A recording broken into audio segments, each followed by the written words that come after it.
One, two, one, two. Hello? Hello? Najja okunsanga naawe.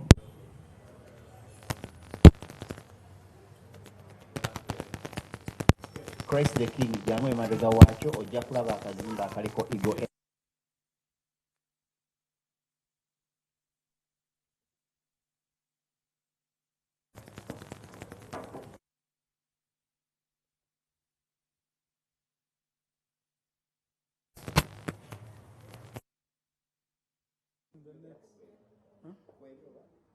I don't know.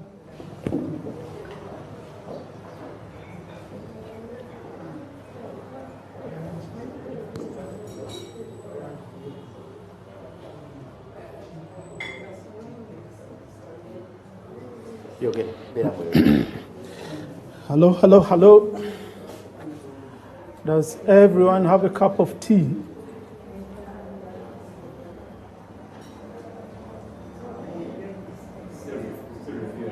Huh? Still refueling. Cup of tea, a cup of tea. You're welcome, come right in. Register your name and pick a cup of tea. Register your name, pick a cup of tea. I want to send this link on the Budonian Kafunda. Neighbor, I don't know what's happening.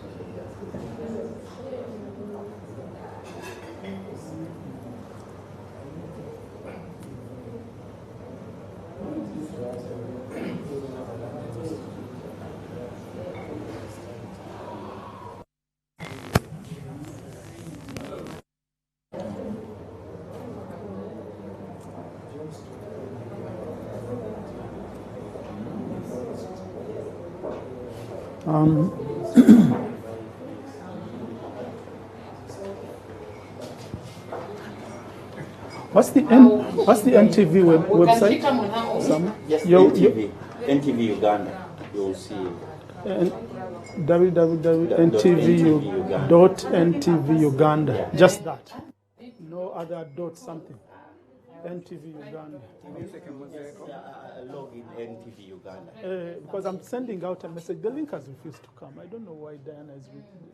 And I'm sending to people before, because we're about to begin. And after that, I won't be able to send anything on my computer.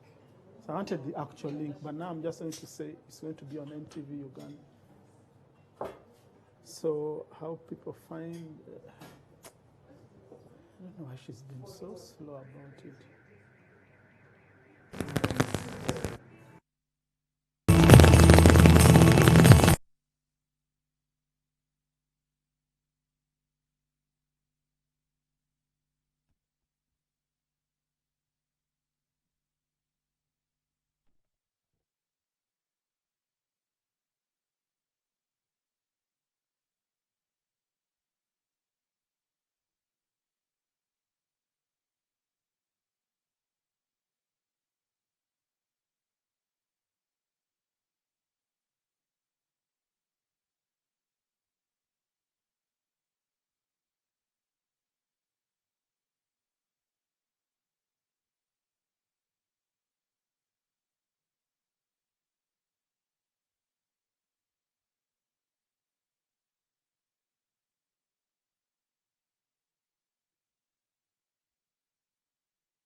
The first never goes.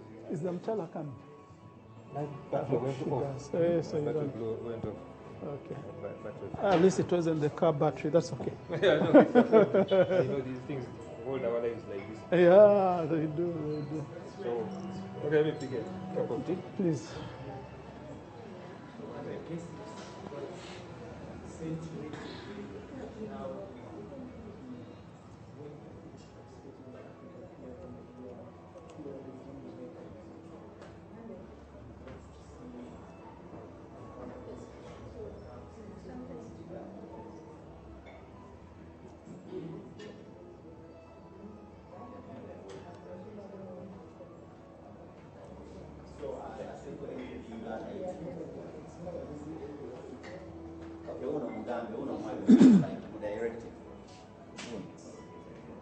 Hello.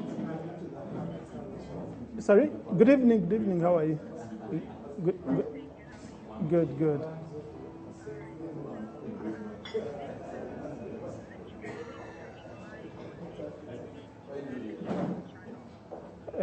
Okay, the good thing I'm writing NTV Uganda YouTube channel. Okay.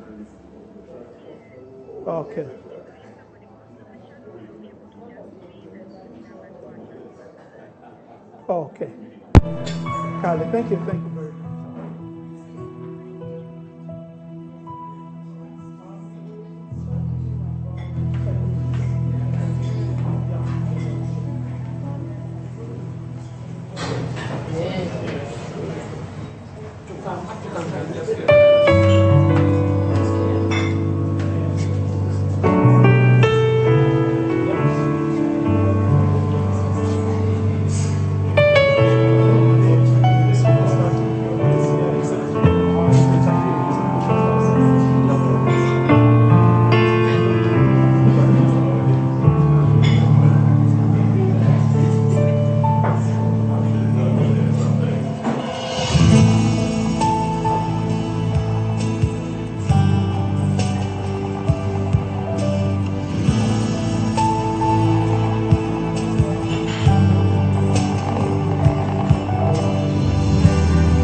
Meeting.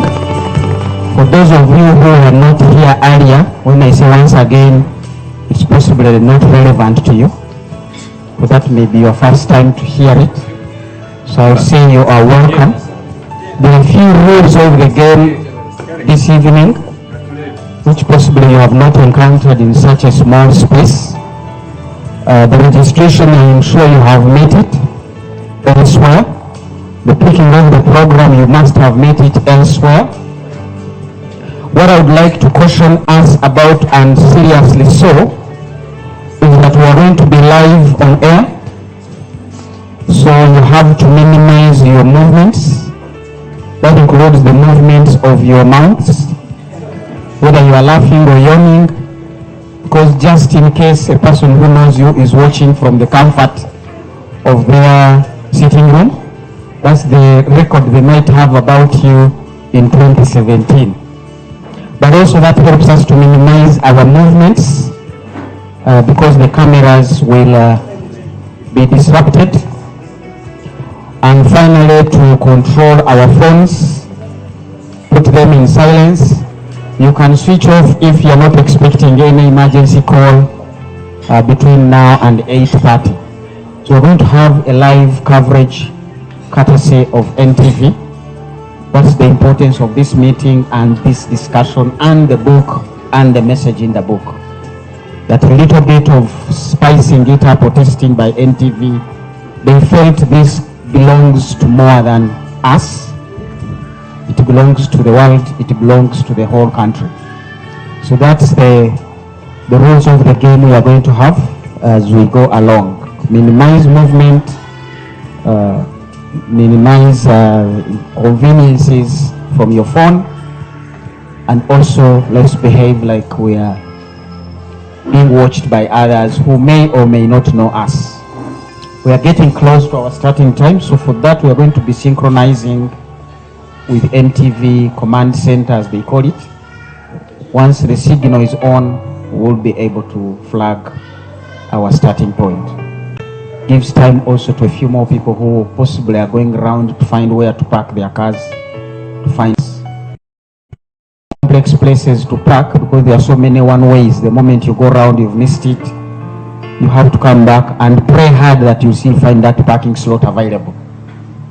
We know Ramadan is about to start, but the Catholics always have a prayer around this time and they are not far away from here. So we are competing. If people spend another 5-10 minutes trying to park. But welcome once again for this important meeting. Fred Muhumza is my name, just in case you have forgotten. I don't want to believe you didn't know, but that is also okay, just in case you didn't know. And David Sseppuuya is the convener of this meeting. Laban Jumba is the host. Quite a number of things to take note of as we wait for 6:30 or whichever time is appropriate for us to start. It's time to catch up with that networking little bit before the cameras go on. Thank you.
Yes, television likes people together.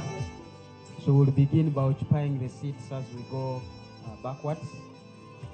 Quite often, television is happy to see the people and not empty chairs.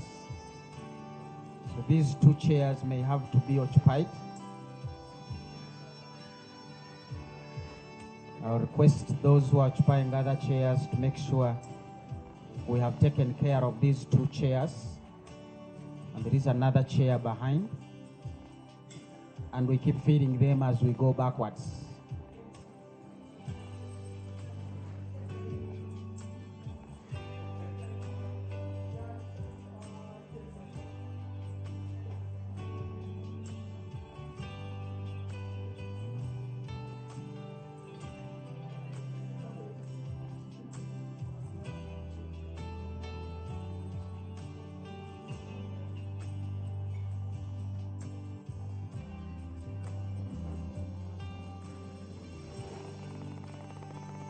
This event had a good coincidence of phones having been allowed to come back. Feel free to send a message to whosoever you think you can reach to tune NTV and be able to share in this blessing. Oh, don't pack them so much because people will come and occupy them.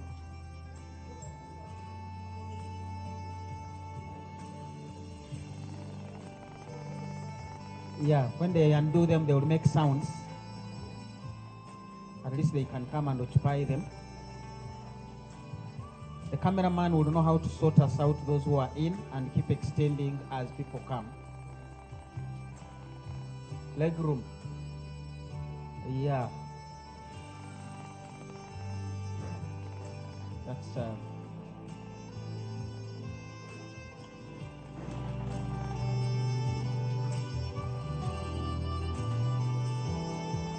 those who are in front, feel free to create leg room for yourselves.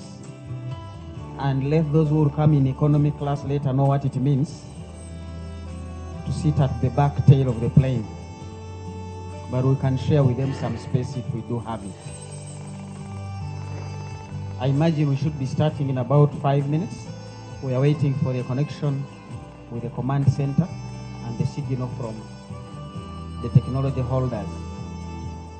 You can use the time to text, WhatsApp friends to be connected and tuned in to NTV as long as they have.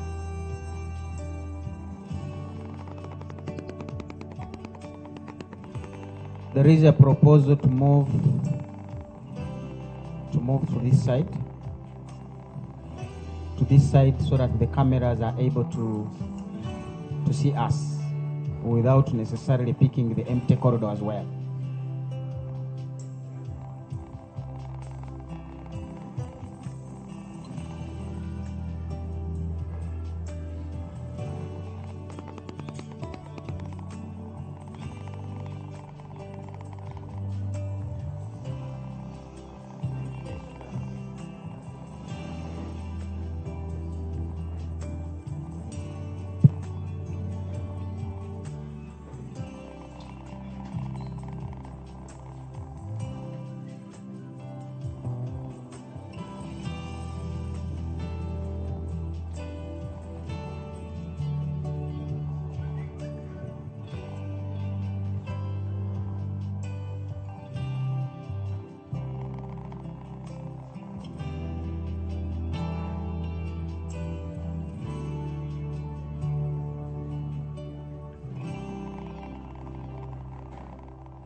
take those seats, and if you need more space, just push the chair behind, and then eventually we'll find whatever space is left. The end. Some people are more endowed like Africa, endowed with so much resource. I keep wondering how Brother Agre sees the world. I'm able to identify the snakes and squirrels faster than him. I don't know whether that means he has an advantage to identify the rain better than me, because he's nearer to the cloud than I am, and I'm nearer to the ground than he is. So create enough leg room for yourself, wherever you are. But let's sit, and we are ready to start from the command center. So in the next 2 minutes, we'll be streaming live.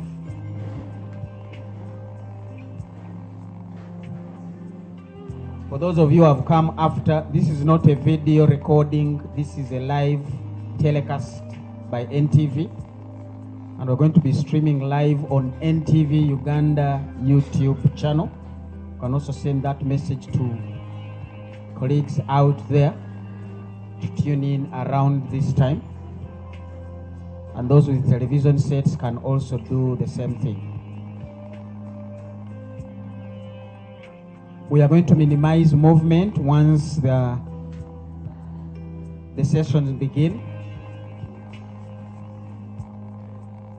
Once the sessions begin, we will minimize movement. Those with plates and cups will just place them down there. You don't have to move them back. It's going to be a continuous talking and discussions. There won't be any breaks. Are we almost there? I think once we get there, David will start. I'll give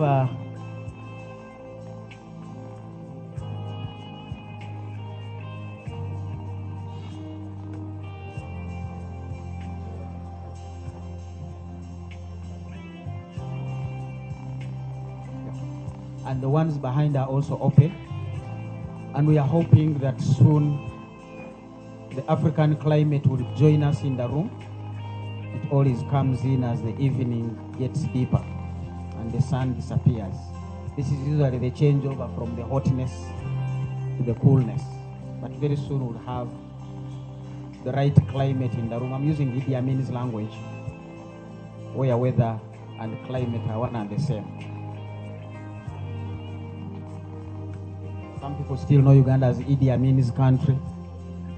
So for purposes of the YouTube fellows, they might find Uganda easier by reference to Idi Amin rather than any other thing. We'll soon be ready. The title of the book and what is on the screen speaks for itself. I have read and done economics for many years now. I think it's now 2-3 centuries from when I began studying economics in HSC. Industrialization comes out as a topic in its own right from senior 5 all the way to PhD level. And Africa has been struggling with industrialization with all its natural resources. Policies have been crafted, monies have been spent. You'll even notice the upcoming budget has an aspect of industrialization in it as a theme. And Uganda has been on this for many, many years. We still not to have gotten it right, the issue of industrialization. As we speak, industries are closing. Those which have not closed are operating half, quarter, or zero capacity. Sugarcane, Uganda has 10 sugar manufacturing factories. The dilemma is on the price of sugar and the whole subject of today's theme. If we have 10 factories and we can't find sugar, what is Africa's trouble with industrialization? When economics can't explain it and politics can't explain it, the wise ones refer to the spiritual matters. Because we begin to say this could not be fighting against flesh and blood, but rather principalities and spiritual issues. This book blends that very well. the realities of man and possibly provide some insights, good insights on this could even be an issue of spirituality, or we also need to introduce that dimension. If Paul was writing today saying, you foolish Africans who has bewitched you, industrialize when you are sitting on all of natural resources. So what is it that is wrong with Africa's industrialization? This is the subject of today, and I'm not going to delve into it because David Sseppuuya, who has spent time looking at it, is going to be taking us through for the next 45 minutes to 1 hour, and then we'll have a discussion.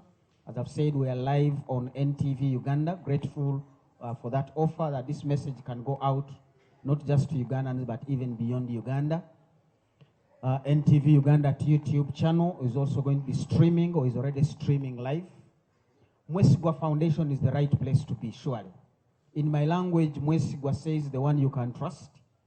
Foundation also means the one you can trust. If you can't trust your foundation, so the use of the same words in the same phrase for me is point of emphasis.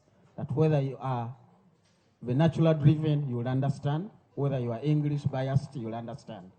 I'm going to invite David to take us through the message of diversify, industrialize, or perish, Africa's industrialization and prosperity, as we'll be sharing it live on NTV Uganda.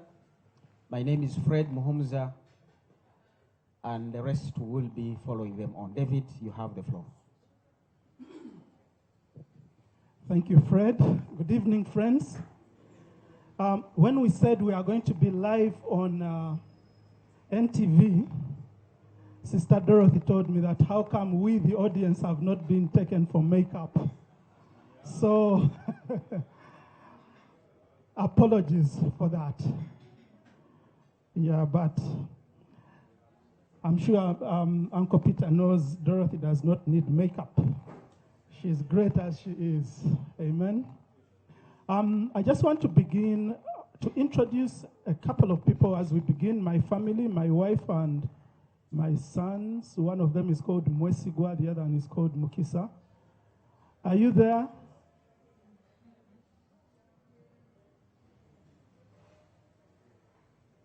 Okay, they're doing makeup. Huh? Okay, and then my two brothers, Ian Nkata and Peter Senyimba. I thought I should introduce them.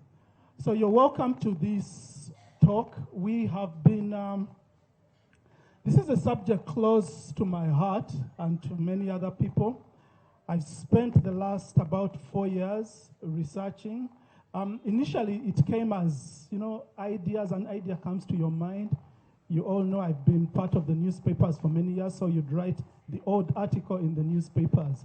But after some time, I realized that the newspapers are not sufficient to synthesize such a deep and wide topic. And so I went ahead and started researching to write an actual book. So the book is out. We launched it in Lagos, Nigeria, about 2 months ago, at the end of March. And then I had the opportunity to share this some people who came across the book and the bit of sharing I did thought it is a good book. It's a good message. So I was invited to Kenya. I shared it in a conference and then with a leadership class. They've since informed me that they would like me to go back, talk to county governments, and to do a lecture circuit in one of the universities in Kenya. But before we get to the Nigerians also liked it a lot. And actually there was a directive that this book be translated into French so that it gets into French-speaking Africa. So that process is on. But before we get to all that, I thought I might as well share with my countrymen. So this is why we are here this evening. You're all welcome.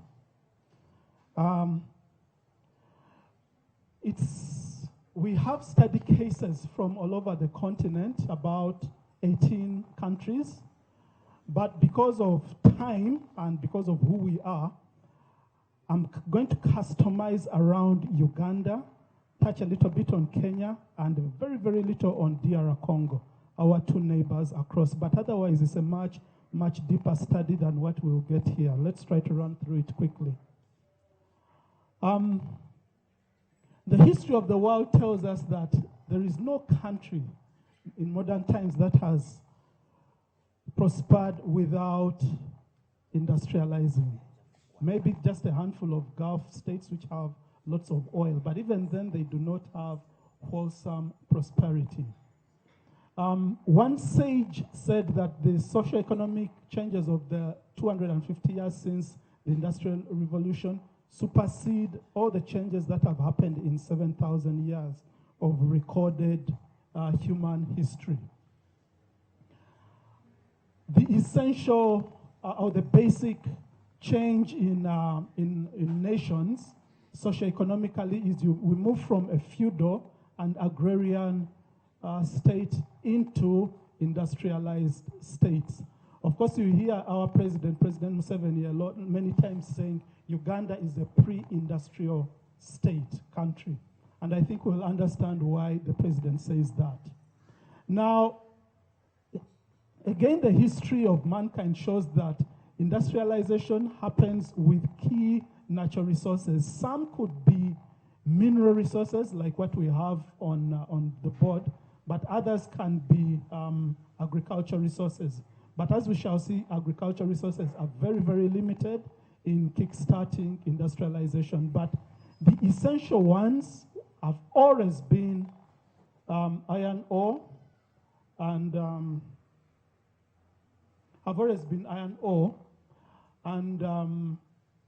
as we'll see a little later, there is a new iron ore, a new steel that we have in our midst here in East Africa that will be critical for us to industrialize as we industrialize. No, this thing. Okay. Now, a key point we need to understand as we look specifically at minerals as to kickstart and to sustain industrialization is that these resources, the mineral resources or the extractives, are finite. They get finished. Britain, which was the first country to industrialize, ran out of iron ore a long time ago. They started their industrialization in the mid-1700s, 1750, 1760. But thankfully for Britain, they used their iron ore well. Now, we have countries like Nigeria. Nigeria was mining tin from about by the time Nigeria discovered oil in the mid-1960s, tin was their biggest resource. But unfortunately for Nigeria, they behaved like Esau, the name we are picking for this book. They did not use their resource to industrialize. They simply sold everything. So these resources are finite, and that is the message that we are bringing now, that it's important for us to understand that if we do not use the resources internally, they are taken elsewhere and other people use them. Now, each one of us here has a car, I believe.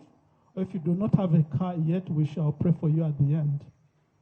But so we are familiar with cars. Now, here's a very simple illustration of how and why we should not wantonly sell our resources, our natural resources. A vehicle, your average car like this one, contains about 1 ton of iron and steel, about 1,100 kilograms of aluminum, 20 kilograms of carbon, 18 kilograms of copper, 18 kilograms of silicon, 18 kilograms of zinc, and many others. Now, as we go on, you'll notice that certainly for Uganda, but certainly all of Africa, but for Uganda, we have most of these resources occurring naturally in our country. The paradox of Africa, very rich. We have 30% of the world's minerals, 10% of its oil and gas resources, and we are rich. But Africa, so these are some of our natural resources as they spread out all over the continent. We won't get into much depth on that. We'll see it a little more. But the big paradox is that we are also poor. We are rich yet poor. 75% of the world's poorest countries are in Africa. 10% of our countries, of our people, live in the 10 countries with the people living in extreme poverty are in Africa. 1 in 3 Africans was undernourished in the year 2010. Not enough to eat. I believe that crowd is not here, but it's out there. 590 million of us live without electricity. Just drive out of here, 10 kilometers tonight, you'll see what we are talking about. And they use wood, charcoal, and animal dung to cook.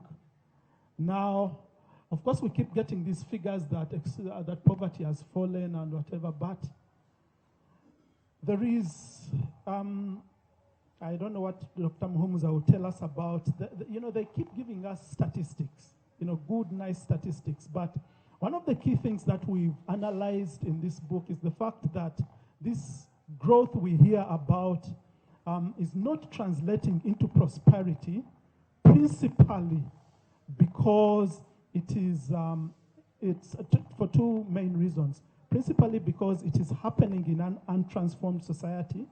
So however much statistical growth you have no commensurate change in terms of prosperity.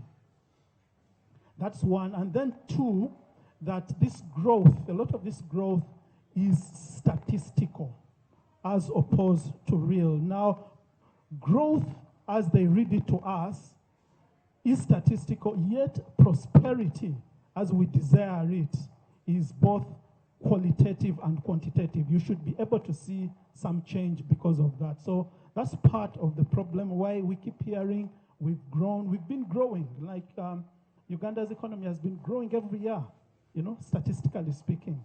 But when you look on the ground, you don't see that much. Now, why is Africa so rich yet so poor? I picked an analogy from a biblical story, which some of us will know, of a gentleman called Esau, or Esau. I prefer to call him Esau. It's found in the book of Genesis, chapter 25. Now, the story of Esau is that he was the firstborn of his father. And as you know, most societies, the firstborn has the biggest inheritance. Now, his brother, Jacob, comes to him and tells him, and Esau was hungry, so he said, give me, can you cook a pot of porridge or whatever it was for me? I'm hungry. So his brother tells him, okay, I'll do it as long as you give me your inheritance. Now, that's the position where Africa finds itself. Esau agreed to give away his inheritance for that cup of porridge. This is what's been happening in Africa for, call it even millennia. We give away our inheritance, which is particularly the mineral resources, but even other natural resources. Now, mineral resources are the first provision that we have for our economic well-being. We know that the minerals have been in the ground for millions of years, even before man came on earth.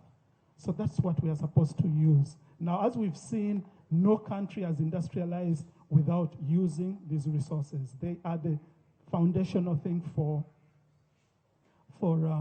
industrialization. Now, when we give away, these are trucks moving mineral resources from wherever. We keep selling them for a bowl of soup. What is our bowl of soup or pot of porridge? It is these roads and stadia. A road looks good, but what is a road in the continuum of the life of the whole nation? It is really little.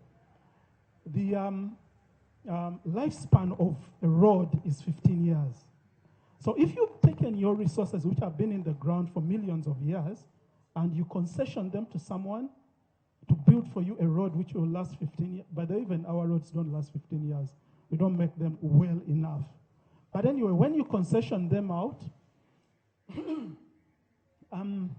for them to build for you a road or a stadium. Now, I'm not saying we do not need roads. We need roads. But let's be careful. How do we get the roads? You give away the whole thing and you keep nothing. We are behaving like this man, okay? They built for us something small, and these people who take these minerals, for them, they go ahead and use them to build their own prosperity, industries, jobs, and so on. So it's something that Africa needs to be careful about. Now, this is a bowl of porridge when in the larger scheme of things. This is a nice road, and I like our roads. I think Uganda has done well in building roads of late, but we need to think a little more critically, especially if we are doing it at the expense of much deeper things. Now, we've got a lot. As you can see, I won't go into the details of each of these, but we've got quite a lot. Now, what we need to start understanding, what we need to internalize is that minerals are natural capital. It's where we have a problem. We've not been treating them as natural capital. We treat them as food to eat. Where we would be putting them into use to invest them as capital, you get your copper, you get your bauxite, you get your iron ore, and you sell it instead of using it as natural capital. That's the essence of what we are talking about this evening. So whenever this is a ship loading. This is Dar es Salaam port. This is a ship loading many of our natural resources. So whenever we fail to convert this natural capital into productive capital, we are on to a race to the bottom. Because the other people are rising up, for us, we are going lower. It's a race to the bottom. And it's something we need to start thinking through to understand how to convert natural capital to productive capital. Now, why are we poor? Some of our biggest challenges is a failure to appreciate that agriculture does not transform or prosper national economies. You will hardly find, I would like to hear from someone, a country that has been transformed into true prosperity via agriculture. Professor, you will tell us if you know of any, but there are hardly any, as I'm going to show. Agriculture is typified by low productivity. The more people you have in a nation as a proportion of your population being involved in agriculture, the less prosperity that nation will have. And one of the key lessons, again, that we need to understand is that agriculture is only but a residual employer. What do we mean by residual? It means people who are failing to get into other professions, into other vocations, are the ones who end up in agriculture. Not every one of them. I have a friend, he's an orthopedic surgeon, but he loves agriculture. He probably does more agriculture than surgery, which is fine. But your average Ugandan would probably, or African would probably, this woman here would probably prefer to sit in this office here than to be involved in agriculture. So it is a residual employment of low productivity, as we are going to see. And whenever we think that we are going to compete, they keep calling it our competitive advantage, comparative advantage. We'll see that it's not really an advantage. You will not be able to compete in the world economy. If we are to break into big markets, you will not break into the European market or the American market. Those are the biggest markets in the world, or for that matter, the Asian markets, because they are protected. Europe protects its markets through the Common Agricultural Policy, its agriculture markets through Common Agricultural Policy, and then the US has passed farm bills. So if you think you're going to sell maize to the US, you are really chasing the wind. Now, agriculture's severe limitations, as we've called them. Now, this is labor productivity per worker. If this is optimum productivity, then this is minimum productivity. Now, most of these people here are involved in agriculture. Most, 60, 70% of the people who live in these countries are involved in agriculture. What this means is that for a Sierra Leonean or Togolese or Malian or Kenyan or Tanzanian to produce an optimum amount of productivity that one person here does in Spain or France or Ireland or Norway or the United States or the United Kingdom, it will take 64 of these fellows to produce the worth of this person here. So that's a problem. It's a fact that we need to understand, appreciate, and plan for. Now, this is the UNDP, United Nations Development Program, Human Development Index. This is for the year, this came out in 2015, but it's giving statistics of 2012. Output per worker depending on where they are employed.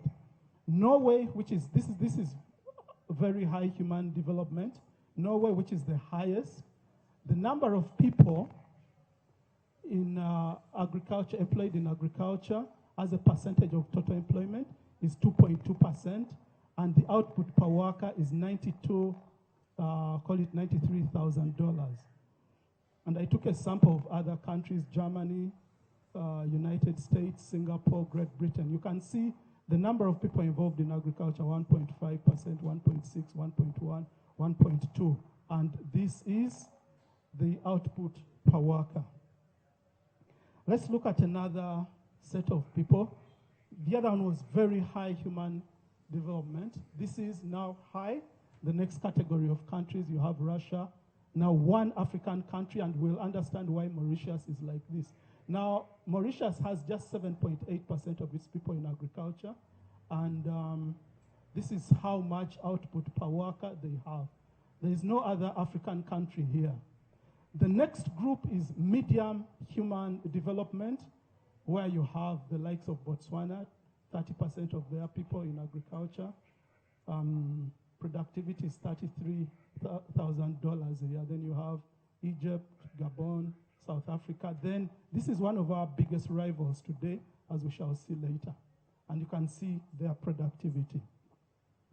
So after them, you move to low human development, where you find most of our countries. And again, this is just a sampling. Kenya, 61% in agriculture. Tanzania, 76%. Nigeria, 44%. So you can see productivity in Tanzania, $2,800. Zimbabwe, 64%. Rwanda, 79%. Uganda, 66%. That is productivity per person. Ethiopia, 79%. So the more people you have in agriculture, the less productivity, which is precisely why we are poor. Say with me the word poor. Say poor, you people. You don't want to accept. Okay. Let me just illustrate another one, just where we are, why we are here, and where we are and why we are here. This is labor productivity by sector. And there are many sectors. We see agriculture, trade, other services, construction, manufacturing, finance, utilities, and mining. Now, this is the average. Once you compound all this, then you get an average, which is at 100.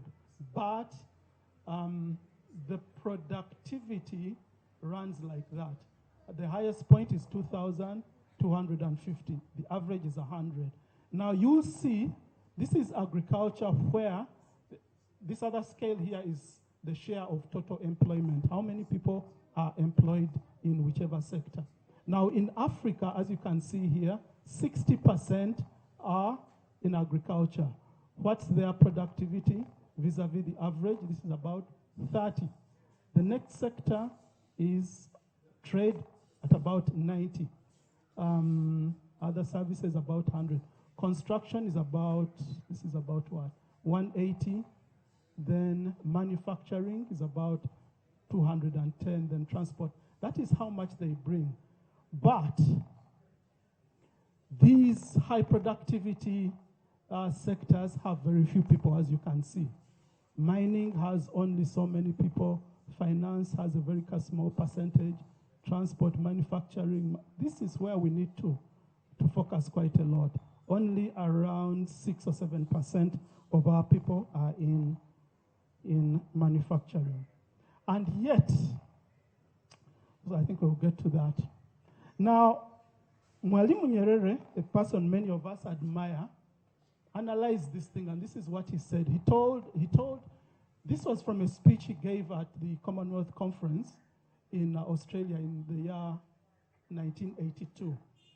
He said, in explaining why we are doomed, that the price at which cotton, and you can substitute this and put anything else, you can put coffee, you can put anything else. The price at which these commodities are bought and sold in the world is determined by the workings of the international market. The countries of the South or Africa learn what the price will be by listening to reports from elsewhere. Now, the cost of producing our agricultural commodities is completely irrelevant. Nobody cares about that.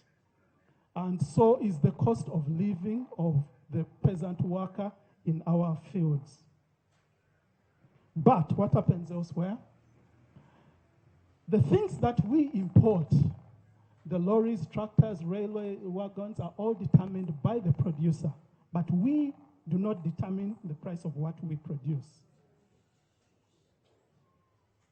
And when they quote their prices, whatever we buy, this camera, the price of that camera or this laptop, will take into consideration the increased oil costs, the cost of fuel, or other things, the living expenses of the workers in these manufacturing countries. We do not determine anything. Now, let's understand why agriculture, and we keep on banging on about agriculture. But one of the greatest agricultural nations is the US. Think of the prairies and what they grow. Think of all the cattle that they had. All those things are there. But they never said our comparative advantage is in growing wheat, and therefore we shall grow wheat and add value to wheat and export wheat. They moved on. The Netherlands does not moved well beyond flowers. That's why they have the big international corporations, Philips and whatever else. Taiwan, we were at the same level with Taiwan just some 40, 50 years ago. They were exporting mushrooms, the way we export coffee. It was their highest income earner. Actually, their other high income earner was prostitution, believe it or not. To Vietnam, the American soldiers. But they said we're not going to limit ourselves to mushrooms. They moved on. So when we say we are going to agriculture is our comparative advantage, it's competitive advantage, therefore let's go for agriculture, we are limiting ourselves because we're not going to get into these markets. The US subsidizes its farmers and the European Union because agriculture is a low value productivity. It is low value. Now, the farmer, your average farmer in the US or in Europe, will not be able to make money, a living, just by selling his or her agricultural produce, which is why, and yet they have great efficiencies. Mechanization, they have credit, cheap credit, and whatever else. But they will not, given a choice, many of those guys would leave. But their countries tell them, please stay in this, because we need food for strategic purposes. So they are not going to leave you, the African, to cater for their strategic imperative. No. They have to produce it locally. That is why they subsidize. Now, as long as they subsidize, now a person with a 200-hectare farm, highly mechanized, his thing will be much more cheaper than yours that you produce. So how are you going to break into that market?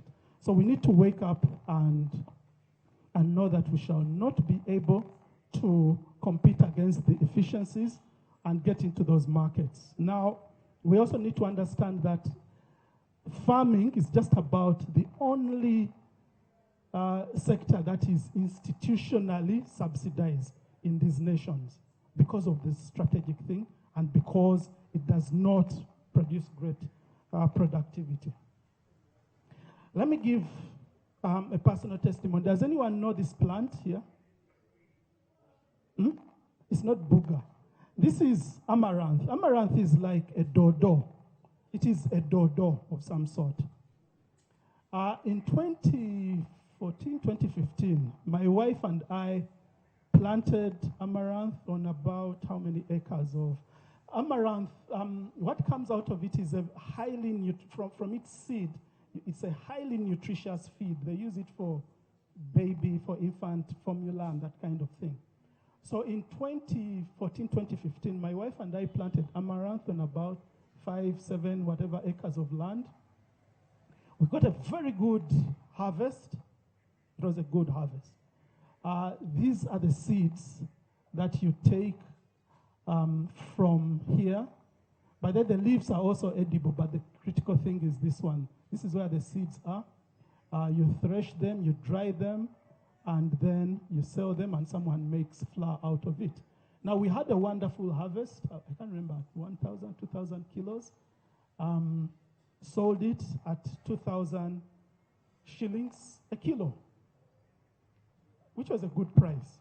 Now, I remember transporting, I got onto a truck, we transported it to a buyer from our village, our farm, to a buyer in Najanankumbi.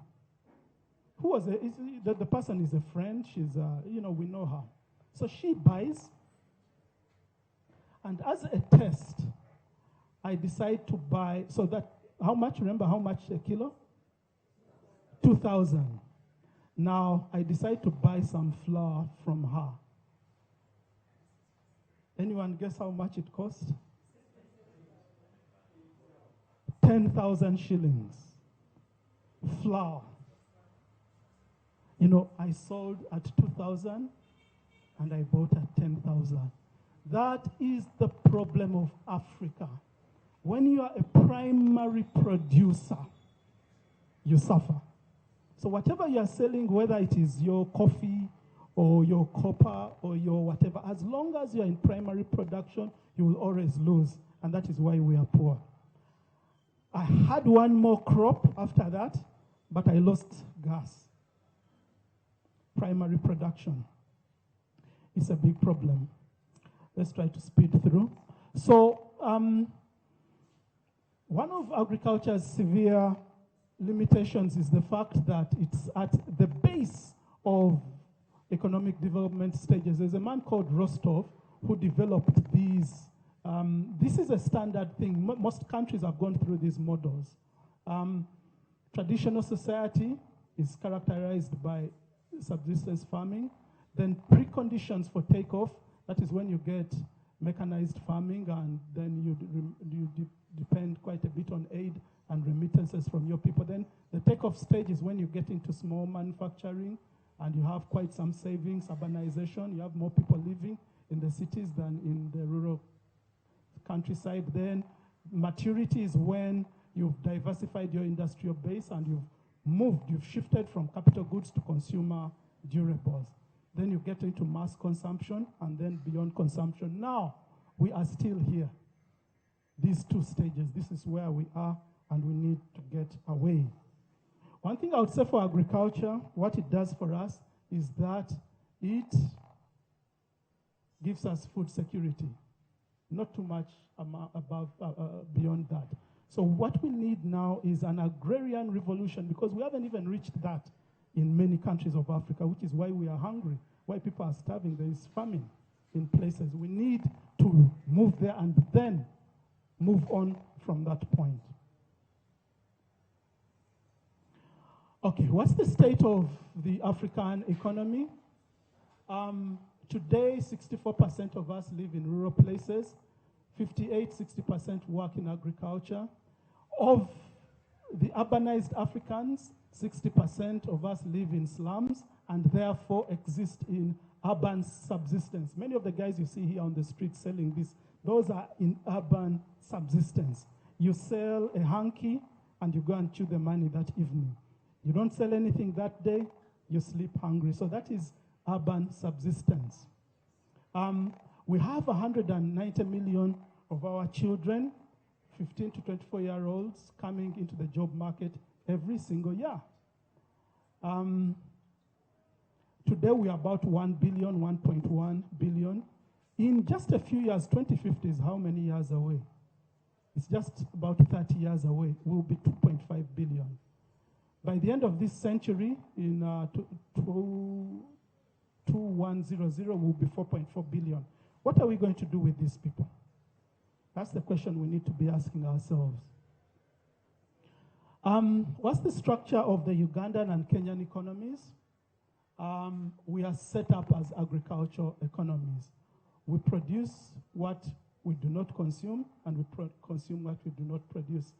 This is coffee, our biggest export. It's been like this almost forever. How many people have drunk a cup of coffee today? Only Dorothy. Huh? Because people don't drink. If we brought coffee here, only Dorothy and you would drink. So we produce what we do not consume. Okay, let me ask quickly. How many of us have used their phone today? Martin's was cut off, I know. Okay, so that's the problem. That's the essence of our problem. That is one. Then the second bit is that what we produce is low value, and what we consume is high value. That is why we are poor. That's why we are poor. Let's see quickly. You export maize and then buy vehicles and borders. Things cannot balance. How much maize does it take? Let me just give another quick example here. This is Dreamliner, Boeing 787 Dreamliner. Kenya Airways bought it from the sale of what? Of flowers. How many flowers does it take to buy that? So you'll see why our balance of payments is so hopeless. You cannot be consuming that and producing this and you think things will work. What's the state of the Ugandan economy today? Our economy is the size of the economy, GDP is 26 billion. In 2015, we exported 2.3 billion worth of goods, imported 5.5 billion. Negative trade balance, it just does not work. Most of our people, young people, are unemployed, as we've seen, or whatever employment they call it, it is in agriculture, which, as we've seen, is a low productivity thing. Now, what are our exports? They are undiversified. It's basically the same stuff that we've been exporting for about 70 or 90 or 110 years. It's the same stuff. So we export so much, import this. We import manufactured things. We export primary commodities. Then you wonder why we are poor.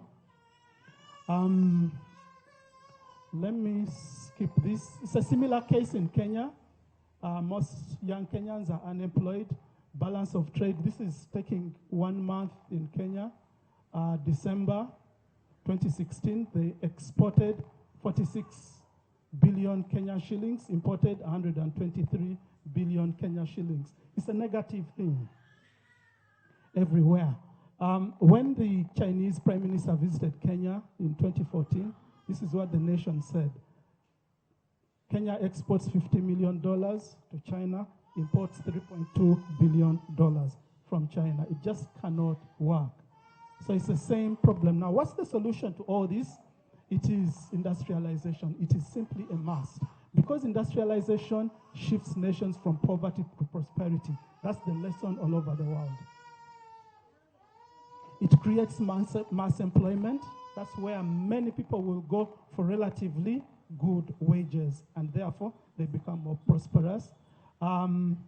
It takes people from rural places. 60–70% of our people are in rural places. It brings them to urban places, but with proper jobs. Not like today, people come from the rural places into the cities, but because they have no jobs, then they end up in slums.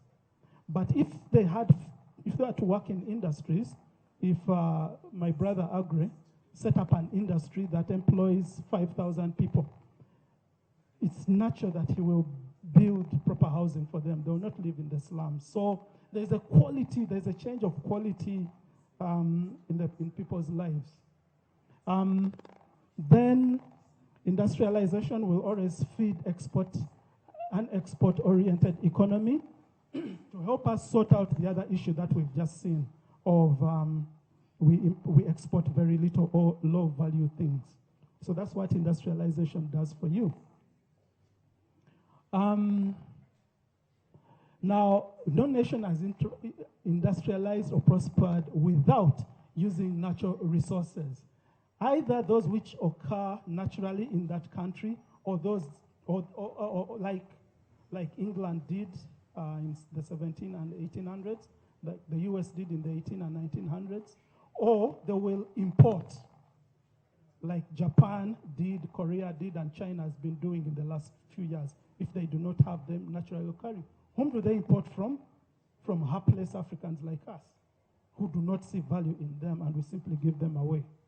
So when we convert these natural resources to productive capital, in industrialization, we do it through application of technology, as we shall see a little later.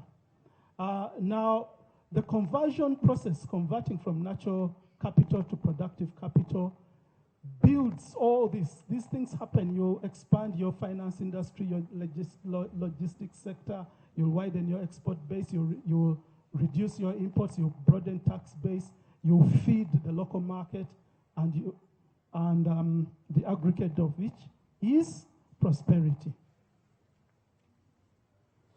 Now, how do we convert natural capital to productive capital? This map here shows the oil and gas pipelines all over Africa.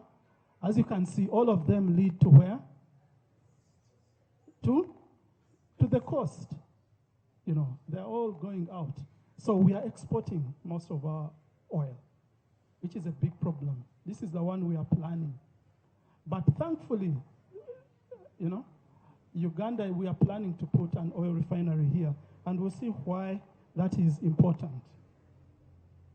Now, the conversion of oil as a natural capital, or gas as a natural capital, these are processes, and we have a very good chart in the book which you can see. But at the end of the day, these byproducts, or these products of the petrochemical industry, are used in 95% of all manufactured goods.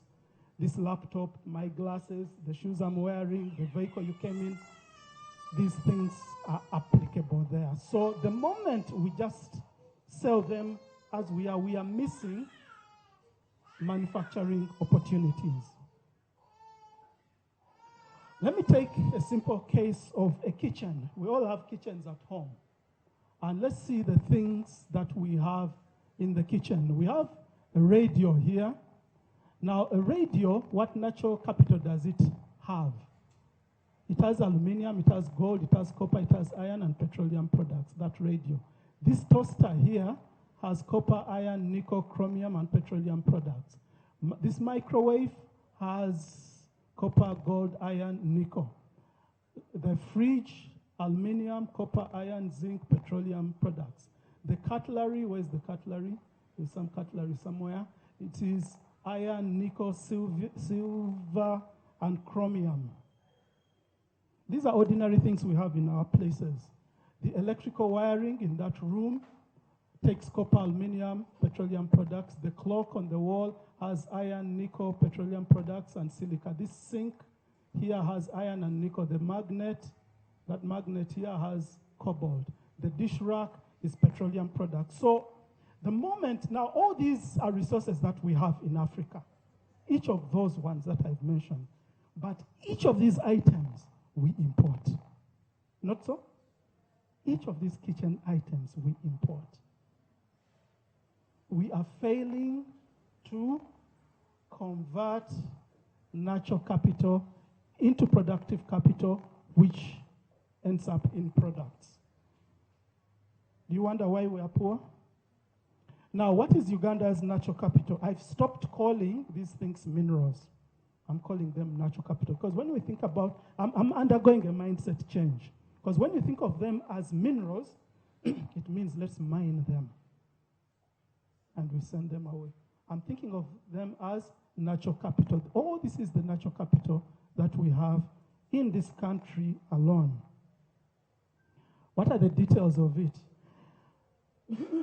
The metallic minerals or metallic natural capital we have in this country: beryl, bismuth, columbite, copper, chromite, diamond, gold, iron ore, tin, wolfram.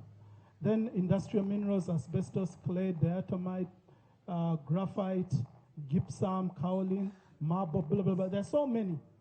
Just in the last 3-4 years, we found nickel, copper, and iron ore in Kiriandongo, and in Iganga, and in Lamwo districts. This is all natural capital. We have, remember we said steel and iron are key ingredients for industrialization. This is how much we have of iron ore in Kisoro, in Kavale, in Kanungu, in Kazo. We have in Manafwa, in Tororo, in Mayuge. We have so much vermiculite. Vermiculite is used for insulation. You know, so when you are building factories, when you are urbanizing, these are the things you need. We have all these marble and limestone in Karamoja. We have kimberlite in Kidera, in Buyende. We have uranium targets in all these places. We have so much gas. Now this gas is enough, the gas that we have in this place is enough to power or to fuel the conversion of that iron ore into steel for about 50 years, something like that. So we have all this. Titanium, we don't have much time, so I'll not go too much into it now. I was very happy when the president said this about oil and gas, that since we discovered the oil and gas, the agents of foreign interests have been running up and down urging us to produce the oil as quickly as possible so that we sustain it, so that we export it to sustain the good life of outsiders. This oil has been in the ground for 20 million years, and it can stay there for many more years until we get a formula that is acceptable. I thank God for this, and I hope we do not lose that vision. Maybe that's why we are building a refinery, but we need to transfer this to all the other natural capital. So the problem is that for now it is limited to only oil and gas, as I'm going to show you quickly. In the year 2012, actually this is where this whole idea of the research I did and the book I wrote began. It began with this advert in the newspaper. It appeared in the Monitor and the New Vision. They wanted to concession out our copper and cobalt mines in Kilembe. Maybe the reason I was concerned, I was born in Kilembe. So maybe that's the reason I got quite annoyed about it. So anyway, I argued in a newspaper column that it is not a good thing for us. This is what I wrote. This was the headline of what I wrote in the newspapers on the 4th of December 2012, that let's forget it. Let's stop selling our things, our inheritance, because there are no local companies or entrepreneurs who have the capital to be able to buy these things. They will be bought by other people, and who, because we do not have the local capacity to consume, the guys who will buy, there will be no Ugandans buying. The guys who will buy will end up exporting. And yet we need these things sometime in the future. Now, a senior government official who was involved in this wrote back to me and said, this project, the concessioning out of our copper and cobalt, needs to be structured to generate as much value, blah, blah, blah. These were his reasons, that we have a PPP, we shall, we shall benefit from it, blah, blah, blah, blah, blah. I was amazed. So, less than a year later, this thing was concessioned out to Tibet Hima Company of China. They were given a 25-year concession. That company, that consortium, had an iron and steel conglomerate as part of the consortium, a copper company, an electric farm, a mining group, and a cable manufacturer. They signed for $4.3 million, and were giving Uganda an annual concession fee of $1 million of the things where I was born. Now, 2 years later, this is what they are saying, that we are looking for a strategic investor. So I'm wondering what happened to the other guys. Early this year, they are trying to renegotiate that concession. I'll show you why the whole thing is a problem, is myopic in my own understanding. Uganda has started or wants to produce electric vehicles, the Kira electric vehicle. Now, it's 100% electric, okay? Then there is another car which we want to produce. This is a hybrid which takes lithium and petrol. Now,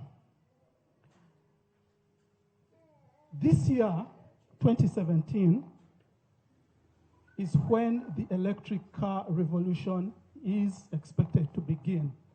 Now, electric vehicles, batteries take copper, cobalt, and lithium. An electric vehicle needs 80 kilograms of copper. 80 kilograms of copper. Why? Because it's an electric vehicle.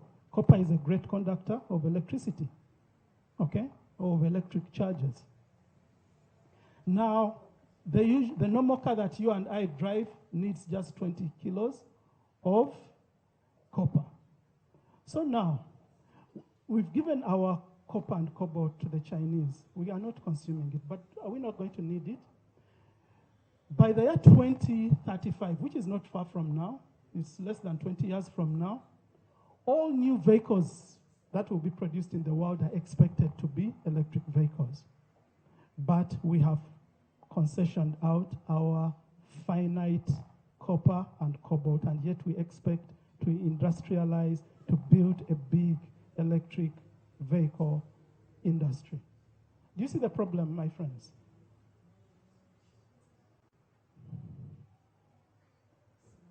Let me skip this Kenyan thing because we need to be winding up. But anyway, just briefly, Kenya has discovered something called titanium. Titanium is a very strong commodity. It's as strong as steel, and it's 45% lighter than steel. So it's going to have a lot of industrial usage. It's being called the new steel, and steel is absolutely necessary everywhere.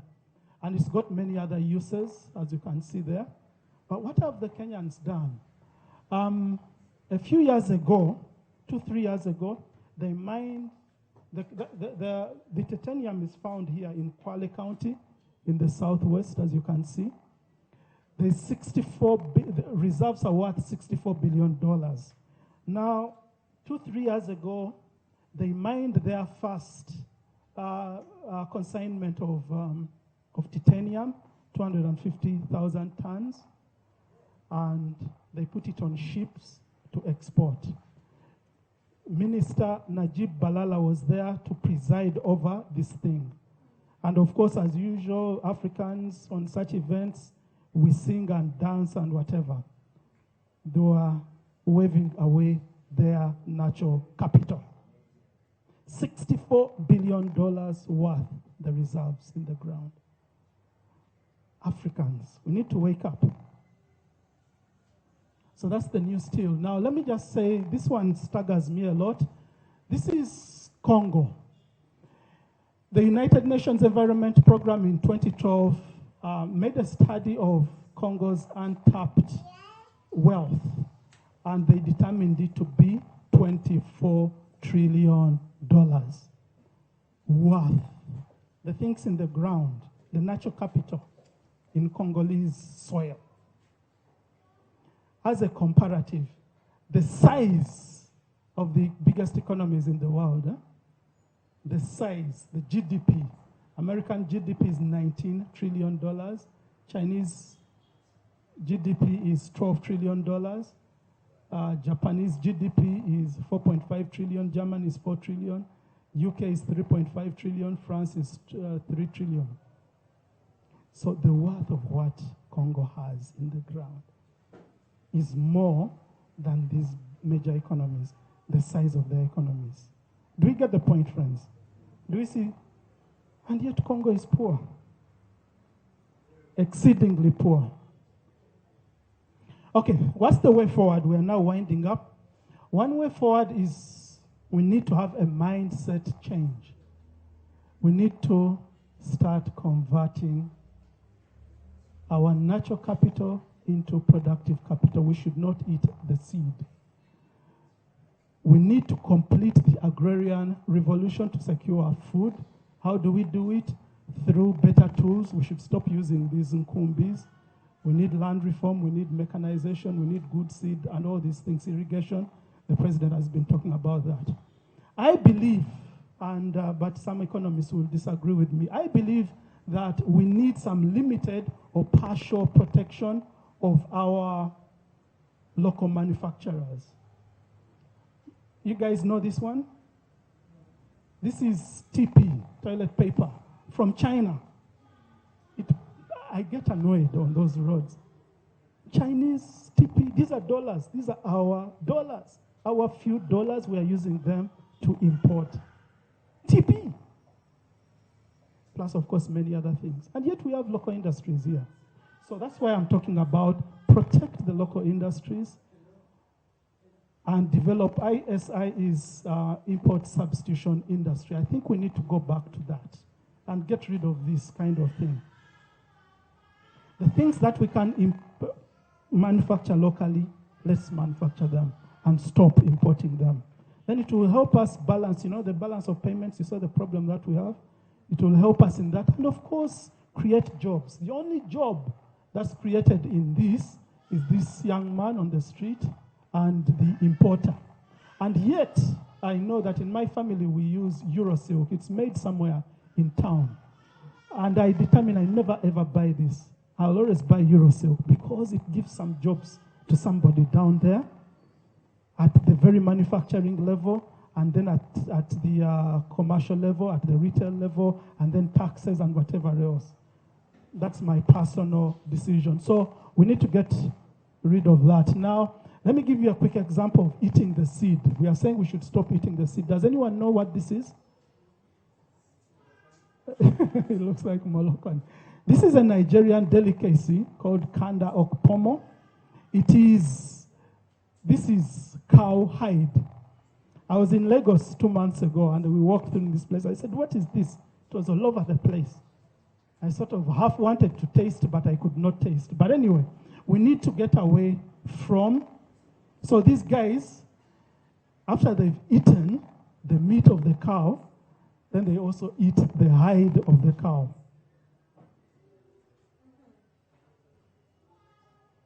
So you consume, where you should be making a footwear industry, you are eating it. So this is a literal eating of the seed. It's a big problem. Economist Dr. Muhumuza will probably tell you that a very, very foundational foundations of industrializing of countries is the footwear industry and textiles. That's the bottom line. That's where you begin and then build on upwards. Ethiopia and Rwanda are doing this. Nigeria is eating their seed. Big problem. Okay, I think we need to ring fence our resources for future industrialization. I'm totally convinced about that. Because they are finite, and yet we are going to have to industrialize. There's no, we can't run away from that. We have to, if we are to prosper, if we are to give our people jobs. Private investment needs to get into export-oriented business. Why? Because export-oriented, Uganda's economy is so tiny, so whatever you do as a businessman, and I don't know if we have any here, you are hardly going to prosper. But export will almost always grow. So we need to get into that. We need to get into high-value manufacturing. Mauritius is doing precision. This is an African country. Precision engineering. And remember, we saw where Mauritius is on the Human Development Index? Because they are doing this. Precision engineering. They are not, friends, let's get away from this adding value to cotton, adding value to coffee. Let's do this. This is what is going to change us. Skills training. We need technical and scientific training for research and development so that we invent and innovate. Here's another African country. This is Morocco. Morocco is into high-value manufacturing. They do aeronautic circuitry. This is in Morocco. This is an aeroplane engine. They assemble many cars. Just one company. Renault makes 10% of its vehicles. It makes 2.8 million vehicles a year. 10% of them are made in Morocco. That is how, but this thing will add value to, no. Those things will not take you anywhere. There is a gentleman called Professor Calestas Juma. He's a Kenyan. He's a professor at Harvard Business School. I like what he said. He says that Finland did not become a power by adding value to wood. Finland has many forests, highly forested. They went into telecommunication technology, Nokia, and now they are doing a lot of these, the hardware for telecommunications. That's what they did. He says Taiwan did not become an Asian tiger by adding value to mushrooms. They went into cheap technology and these things. Real stuff. We need to get into that, not limit ourselves to these little things. Our local manufacturers need to invest in the our entrepreneurs need to invest in the manufacture of tradables, not non-productive enterprises. Many of our guys, you get some money, you invest in non-tradables. This shopping mall is not going to go anywhere. Waste of time, waste of money. Now we need to pick local champs. We need true industrialists. I was trying to count industrialists in Uganda, and I'm counting them on one hand. I count Murwana, I count Madvani, I count Alam, I count African Coffee. Huh? Meta, they're a handful. Now, our people need to go into that. Now, I'm not saying they are not doing bad, but we need to help them. What we've done in this book is we've drawn, as I've told you, we have study cases from 18 African countries, but we also have study cases from East Asia. What East Asia did was to pick local champions and help them. Today, our local champions are struggling with interest rates that are ridiculous. Asia gave concessional loans to these people. That's how they built their local capacity. So instead of having, I mean, I don't say this because Andrew is my friend, but instead of having Andrew Gasira closing him down because of improbable taxes, just to help the man. That's what other countries do. But for us, we go against our own. These people here, this is Uganda Batteries. They should be, we've just looked at the electric vehicle. They should be moving into lithium batteries. You know, what I've just shown you of Morocco, they've linked into the global market, into the global supply chain. You do aeronautic circuitry. Someone else is doing the engine. For you, you do this bit. So you do little bits by bits. So why can't this person be encouraged and helped to get into the manufacture of lithium batteries? Because they are going to be used in electric vehicles. That's how you help. But you give the man loans at 19%, then you tax him to death, and the jobs go away. So we need to pick local champs and help them. Then what will be the ultimate benefit? We are talking of a structural adjustment. We need to get away from that structure of importing, exporting low-value stuff, these coffee things, and into high value. The value will be infinite. The application will be factories and enterprises, and we'll have more industries and export-driven manufacturing. The broader benefits will be jobs and prosperity. The transformation will be in a diversified economy if we become export-driven.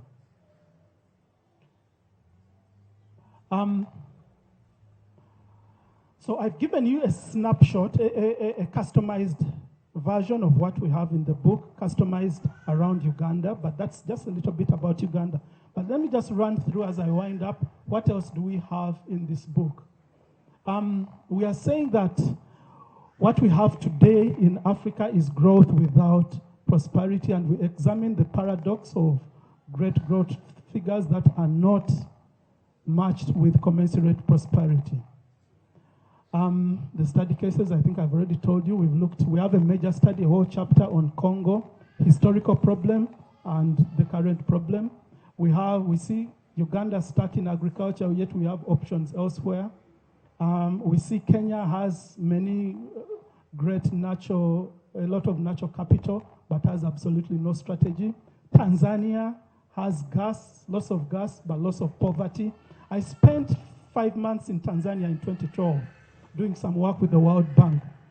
The only thing I could hear, they were in national debates, in conferences, they are talking about a sovereign wealth fund. Hallelujah to that. It is good, because you are keeping aside money for future generations.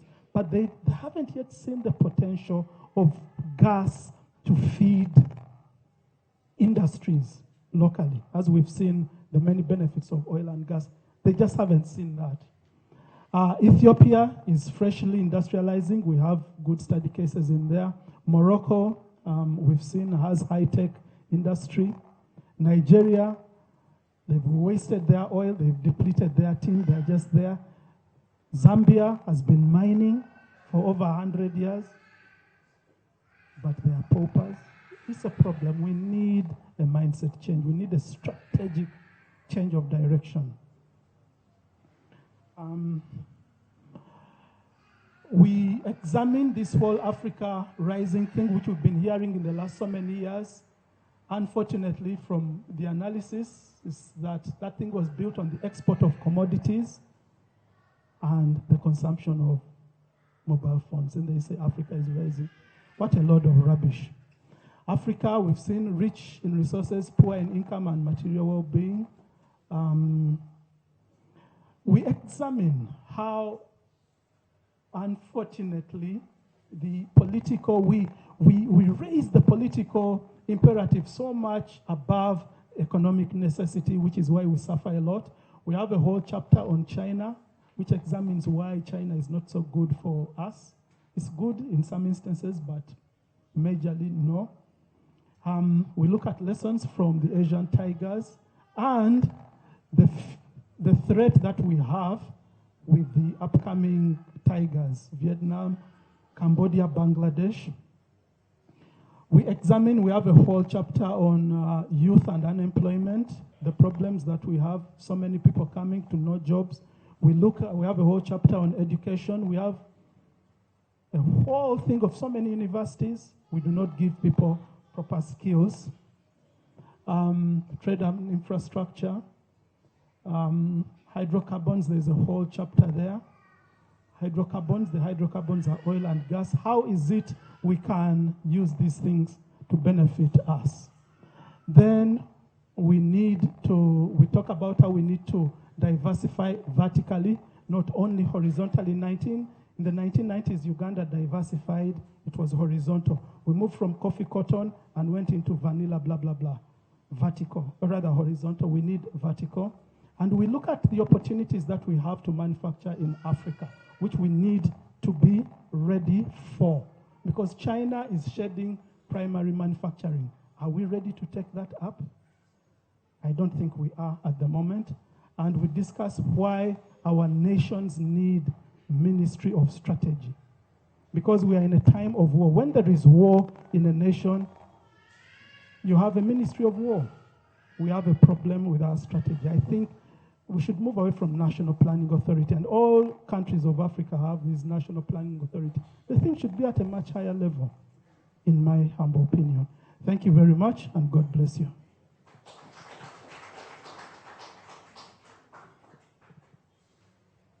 Thank you very much, David. But we also want to appreciate NTV for the coverage they have given to this message, because this is not a message for the few of us who could make it here. So NTV, thank you very much. We are streaming on NTV Uganda live on YouTube. For those of you, YouTube channel, for those of you who are out there, and you can get in touch, we'll be able to get those messages. He has given us the story on agriculture, where we are. He hasn't thrown away agriculture, but we need that agricultural revolution as the stepping stone into whatever he has shared. Because agriculture will launch us to that level. Sadly, we haven't even reached the agricultural revolution. We have almost, I think, about 10 sugar manufacturing industries, yet our sugar prices have just gone through the roof. So if we do get and jump into manufacturing without sorting out agriculture, we possibly might be floating vegetation. You don't want to be floating vegetation on the River Nile, because you might end up in Egypt without notice and free of charge. But that's not where I want to go. I want to remain in this beautiful country, but progress upwards. So how do we do this? These are the ideas we want to be sharing. How do we transform agriculture? How do we revolutionize agriculture? How do we tap into our minerals? And I thought there was a very good analogy on Esau. Esau possibly, I think, making a cup of porridge. I don't want to believe Esau didn't have posho. What was missing was the means of converting posho into porridge. We have the minerals, we are just failing to convert them into the right thing. Let's hear your views in this live debate. Thank you very much. NTV, whoever is watching us from your sitting room or the comfort of wherever you are, technology has let you in. Yes, we will have a microphone.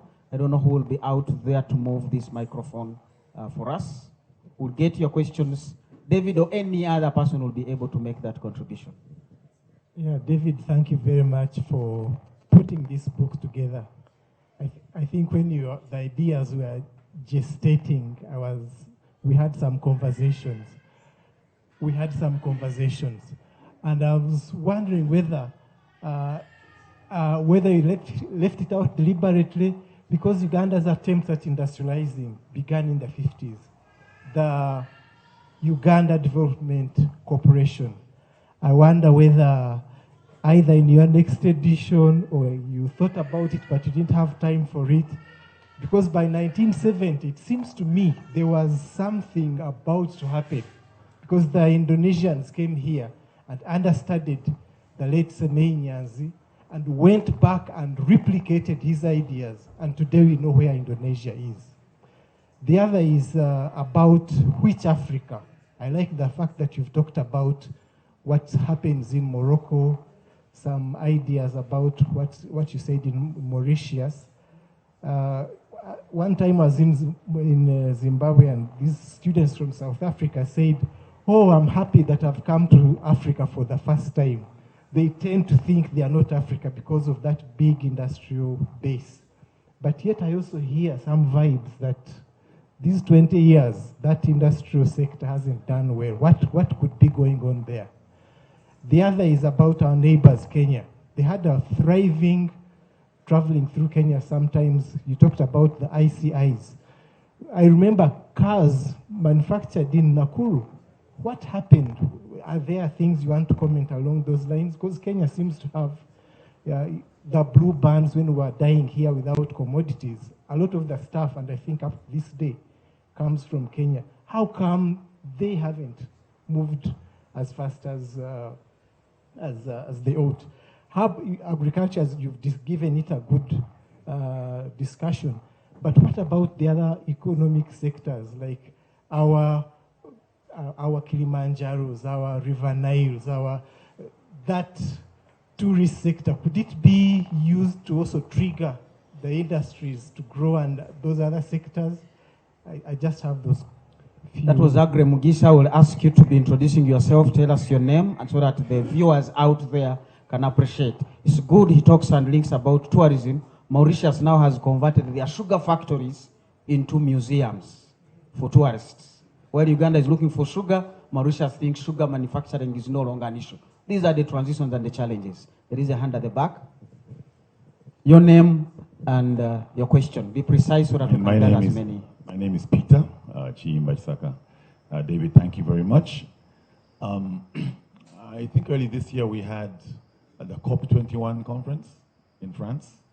COP21 having to do with the environment, and they paid about 200 leaders around the world were together, and they signed a protocol.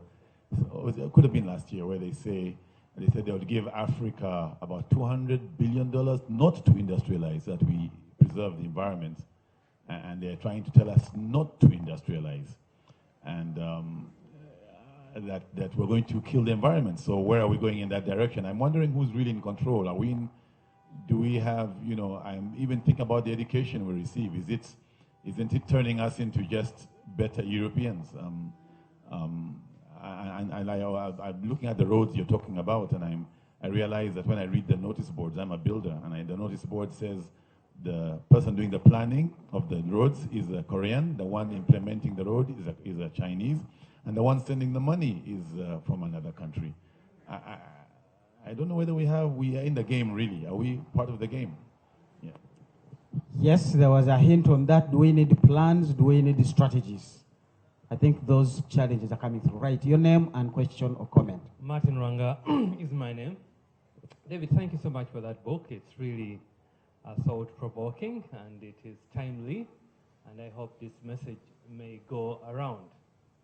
But as you were speaking, and I'm glad Agre brought it up, we have to be careful and also look at the issues of country in Southeast Asia, which, as you rightly pointed out, by the time we achieved independence, we were in many respects richer than they were in terms of GDP.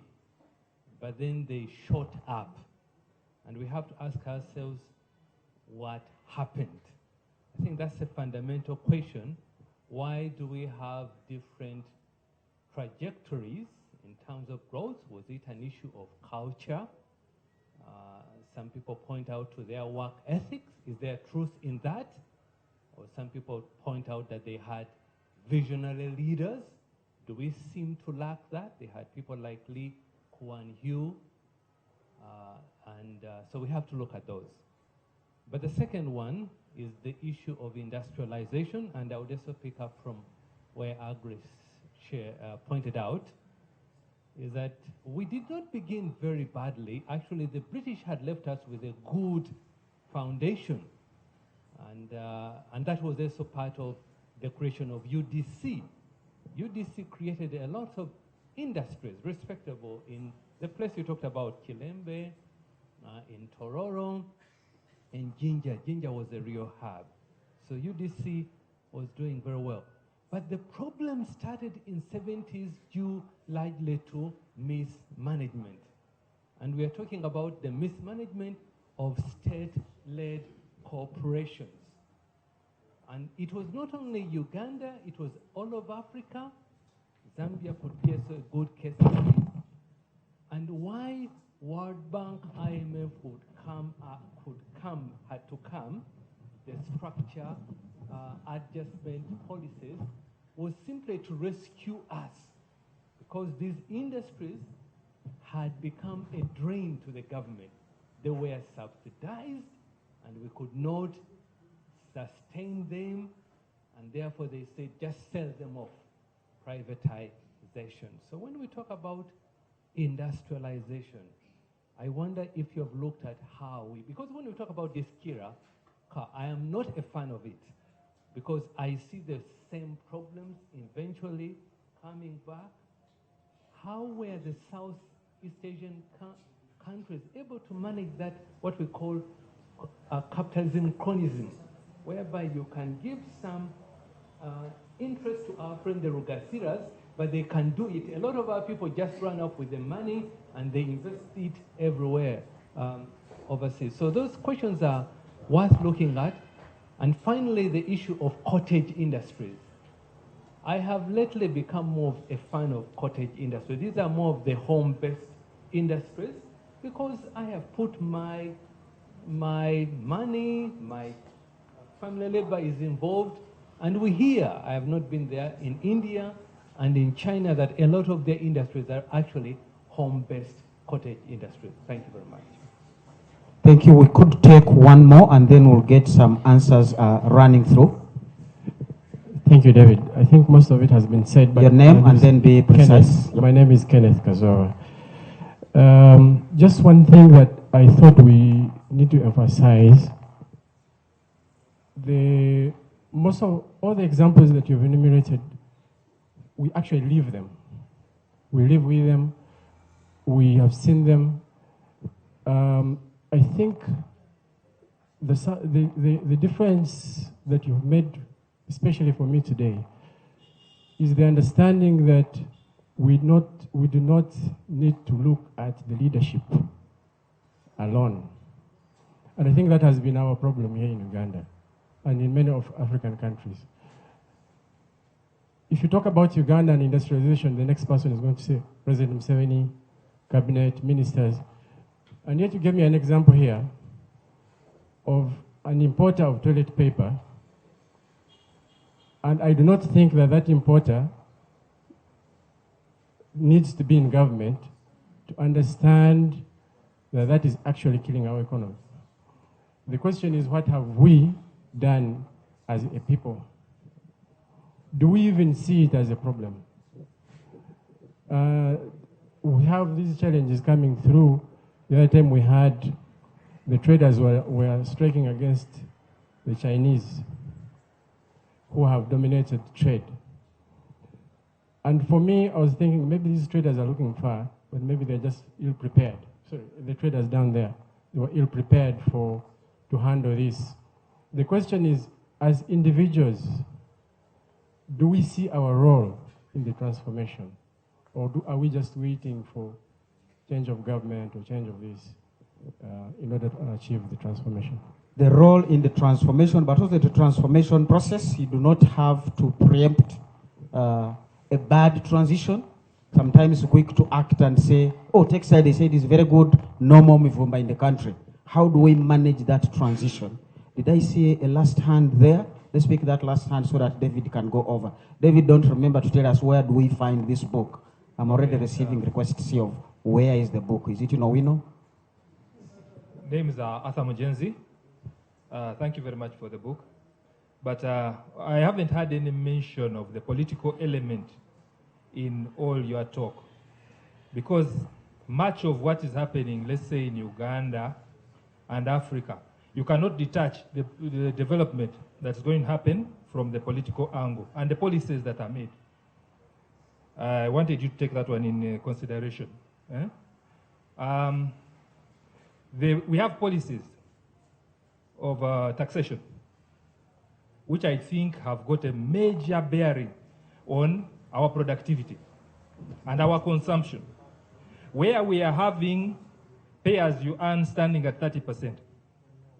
That if I earn a 10 million shilling salary, I'm giving up 2 million every month, and that's 24 million per annum. Were I to take that 24 million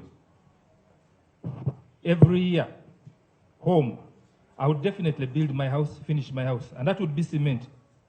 Our industries are operating at 16% capacity utilization. They can't do more. Thereby, you have to employ 16% of the number of people you'd have to have. So the issue of policy, we have been talking we need to, we who is that? I was reading the paper about a couple of weeks ago. There is a mining company that was being auctioned. It's going to be auctioned soon. Revenue Authority has issued a distress order, and Kamgasha, somebody is threatening within 2 weeks they're going to sell him off.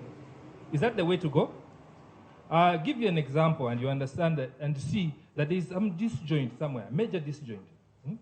In India, China, and most of Eastern Asia that we're talking about, a bag of cement goes for $1.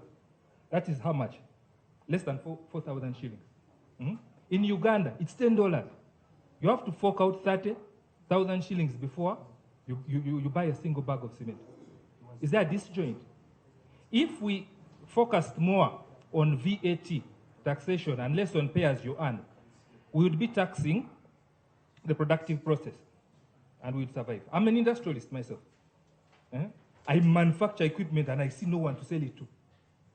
All of them are peasants. Everybody is a peasant. So what is going to happen? We have to think straight. I think it's at a policy level. I see the Kiraka we are talking about.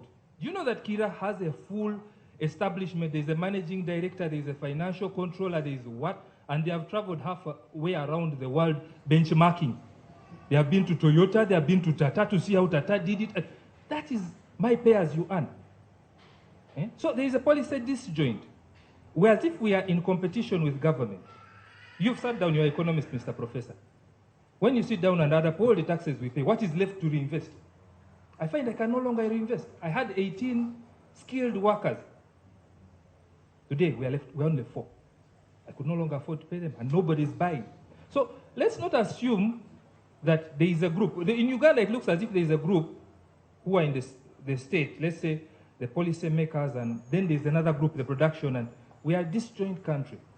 Okay, that was one point. The last one is US, before the Second World War, had suffered 2 or 3 stock exchange crashes. They were poor. Austria was poor, it was an agrarian state, and so on. All of these countries were poor by Second World War. What happened? Immediately after the Second World War, there was a boom. We need to look into the history. What I would like you to look at is in the history. Was it linked to war or reparations? Let's be frank. I read a lot of history. In order to get involved in the war, the European War of the Second World War, America had demands. They had demands. And I think up till today, Germany is still paying the United States war reparations. I know it's still paying war reparations. Uganda recently, we paid off Tanzania for helping us to get rid of Idi Amin. These things are economic boosts. Maybe that's why America boomed, because they had money coming in. There's a continuous flow of money coming in, both from Japan and Germany. Then there was a change, there was a shift. You gave another example of Netherlands. By the time Second World War took place, Netherlands was not only doing flowers. Netherlands had got oil, Royal Dutch Company, had oil industries in as far as Suriname, East Timor. They run the whole of what we call Eastern Asia. So we've got also to look deeper into the historical, political thing, and I think it is crucial. It's very, very crucial to understand the political and not to separate them. Okay, thank you very much.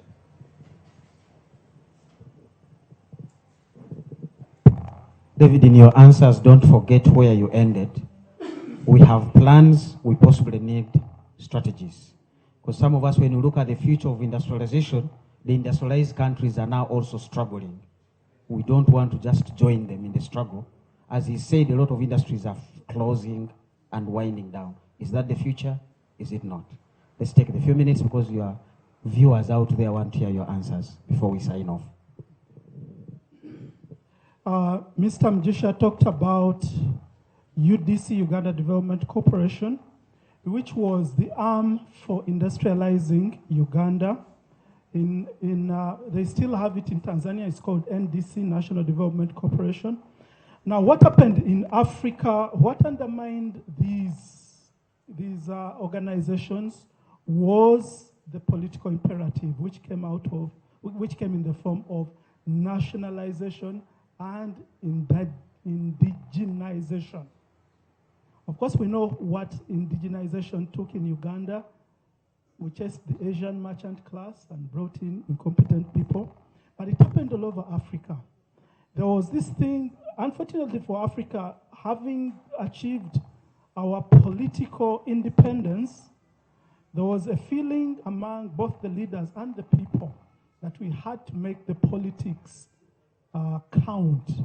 And how do we get the politics to count? It is to get it in the form of economic prosperity. So that became the new strategy, and it totally messed up. We nationalized right from, and we've got these study cases of nationalization all over. In 1972, Gaddafi chased away British Petroleum and whoever else. In Nigeria, 1980, they did a whole range of nationalization. In Uganda, it started in 1969, completed by Idi Amin, and Obote completed by Idi Amin in 1972. So a lot of that went on. In Zambia, President Kaunda made a pronouncement in one of those little towns, and nationalization and indigenization. To answer even other questions related to that, we had the problem of raising the political imperative much higher than economic necessity. It messed us up. Contrast with South Asia.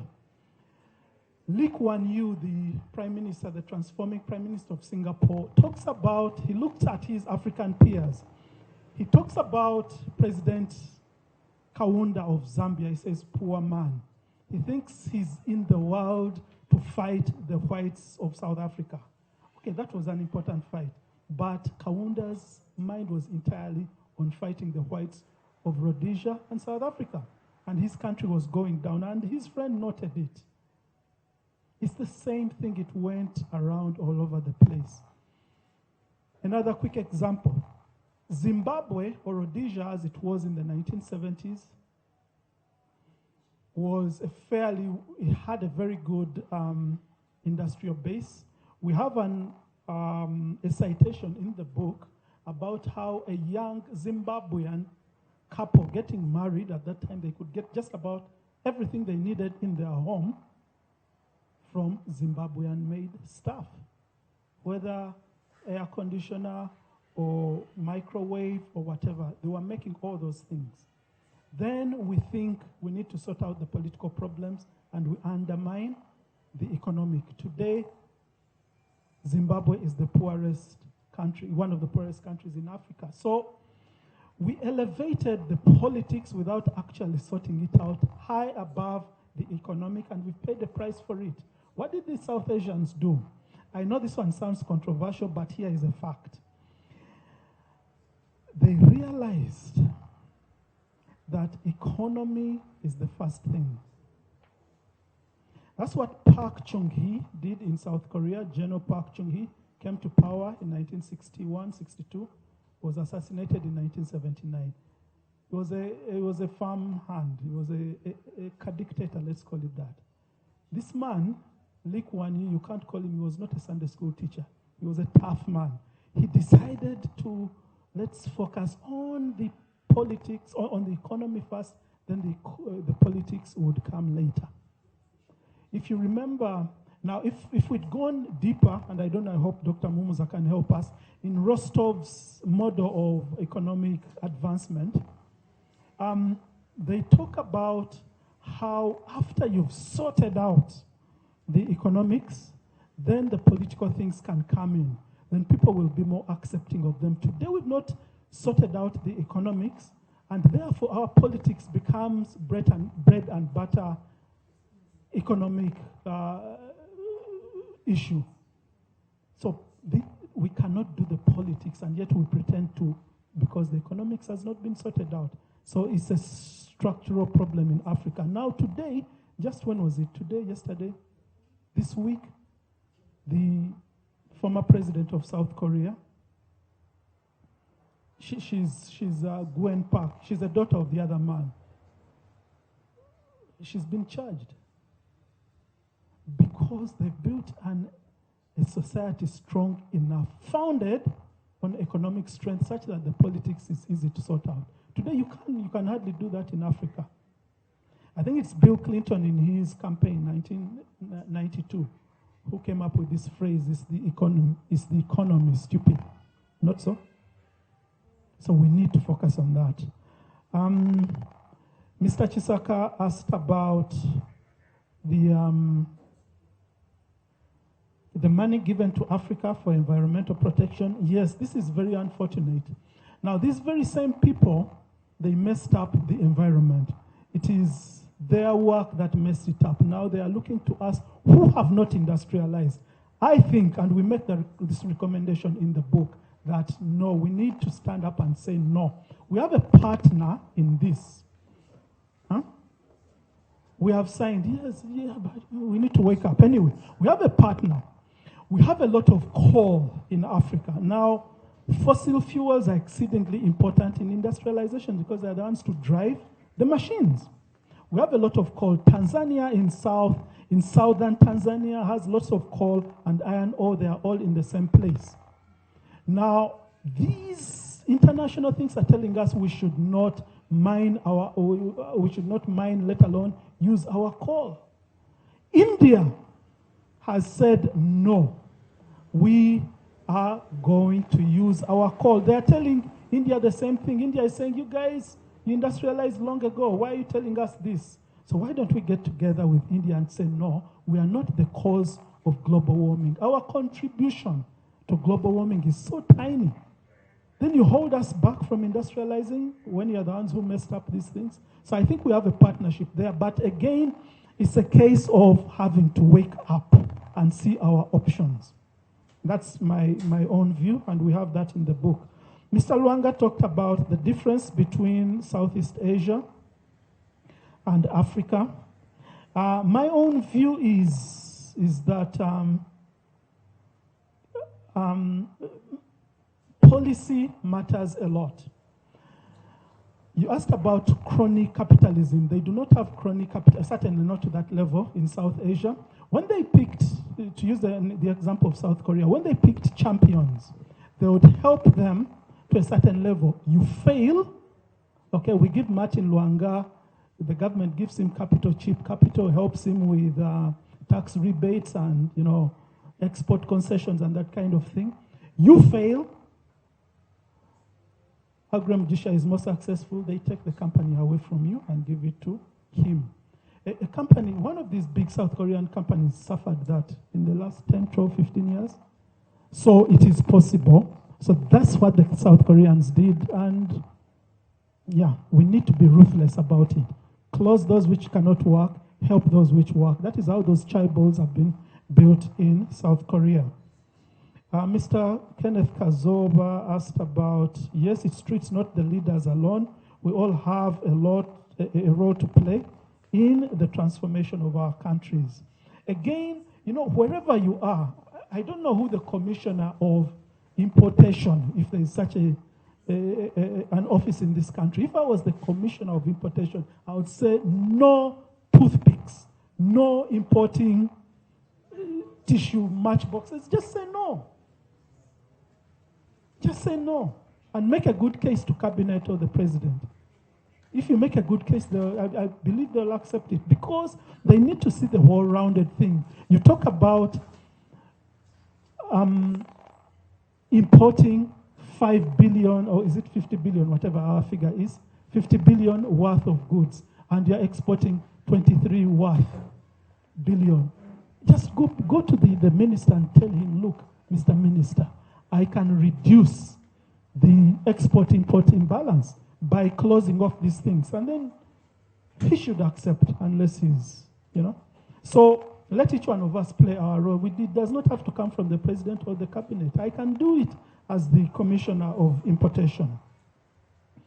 Then Mr. Arthur Mujenzi talked about the disjointed, how disjointed we are. Remember my last point here.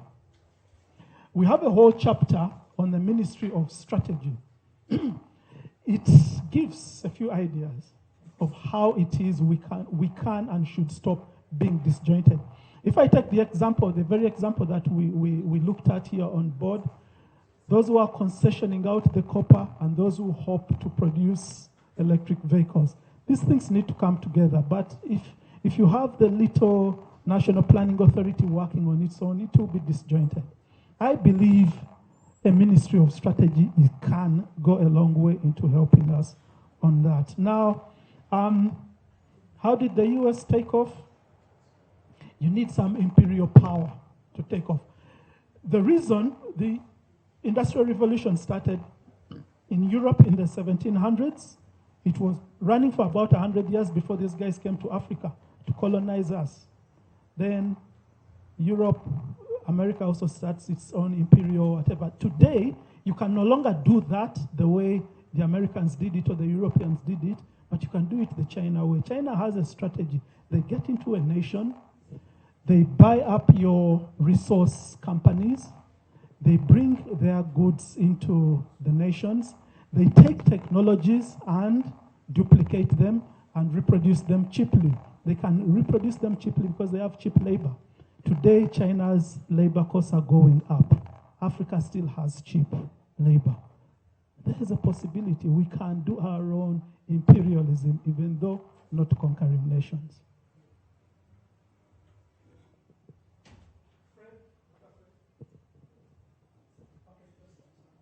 Thank you. Because I've been asked to answer this by Fred. Where is this book? It's available in a few bookshops around Kampala. It's at Aristoc, it's at Book Point, it's at La Fontaine, it's at Fresh Vine, it's at Wordsmith.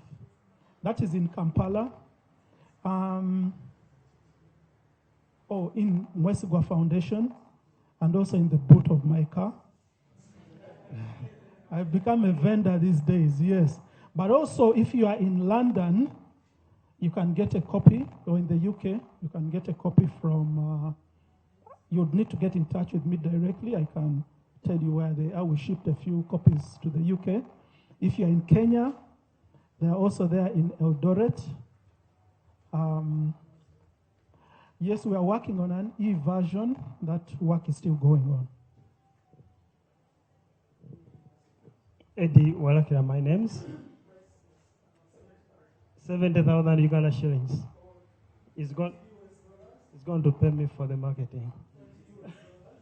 Yeah. 20 US dollars. 2,000 Kenyan shillings. But they can hear, I think. And 17 pounds sterling. Okay. Thank you so much. I'm Eddie Walakira. Thank you, David, for the mind-provoking ideas that you have shared with us.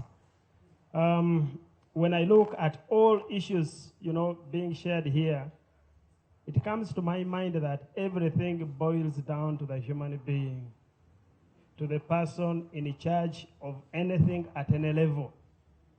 We ourselves. Now, it brings me to the issue of human capital development, the human resources that we have in the country.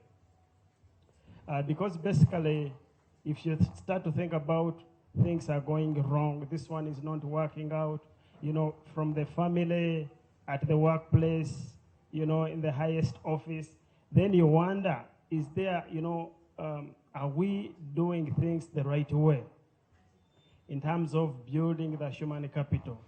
There is a tendency always to look at human capital development in terms of the technical skills that we have, which I think is even much more than that. When you look at a country like the US now, the president can plunge the nation into trouble at any point in time because it doesn't seem to be balanced, it doesn't seem to have experienced balanced development. So if you look at the technical skills, the emotional capital or resources a person has, the moral, attributes, the spiritual and many other elements. When we look at the education system, is it preparing our human resources really to be prepared, adequately prepared for the challenge that we have? We have tended to rely on the conventional way of skilling the human resources. And it seems like there is a mismatch. All of the studies that we have been involved into suggest that there is a very big mismatch between what we are giving to our children, to the youth, and even many adults compared to what is needed on the labor market. You look at UPE, a cool 7 years, and many kids are dropping out in primary 5. Only 3 out of 10 will reach primary 7, and those who transition will also be very few. But even those who, stay in the education system, they are not adequately prepared. So now the question we have, is the education system really preparing us for national transformation, or we are simply propagating the same status quo, to serve as agents of those who continue to dominate us, to be their products, to prepare the environment for them to continue exploiting us? So those are the key questions we need to ask. Some time back, I was talking, giving a talk to a conference here in the country. Yes. And I mentioned that we have resources, but which we are not using. If you just look at in the primary schools, we don't have mathematics teachers, science teachers. Makerere, Chambogo, each year we churn out many, many students, and who we cannot even use, whether as a form of internship or national community service, really to fill these gaps. So what are we doing? Then you look at other people who gain their skills through the informal sector, and you ask the question, what are we doing with this? Because many of our people want to be, to do blue-collar jobs, highly formalized jobs, and then we forget other means of skilling that can adequately prepare us for national transformation. So this is something that I'm wondering if you have given adequate attention to, if you have explored it further, because it boils down to the mindset, to how we prepare the individual to confront the challenges that we experience. Thank you.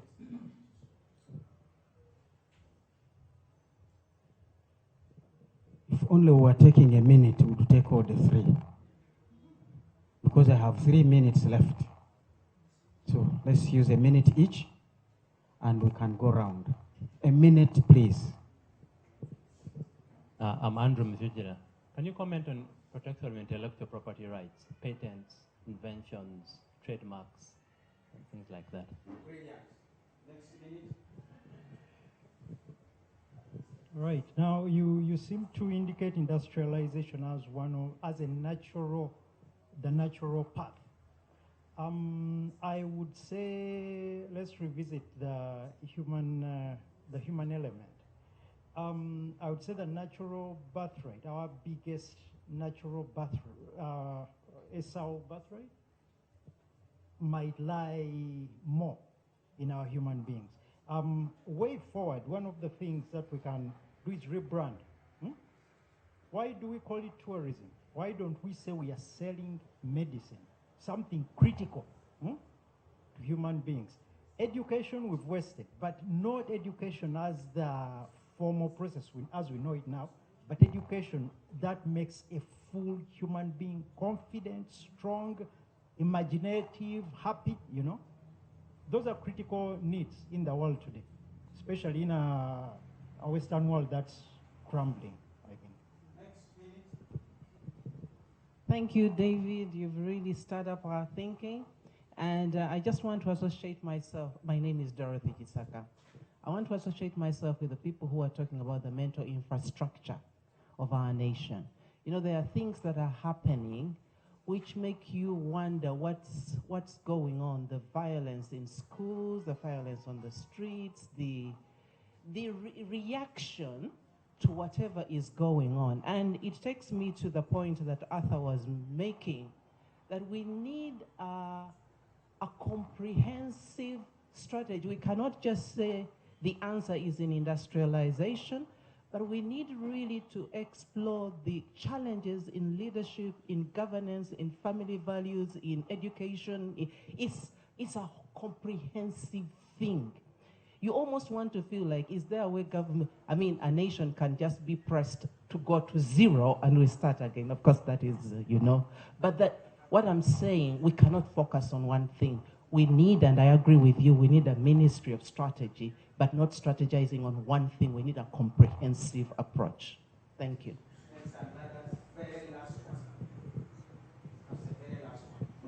Thank you so much, David. My name is Penna Namusi. Mine is a request that the treasure that you have, or the Lord has given you for us, might be limited to a few people.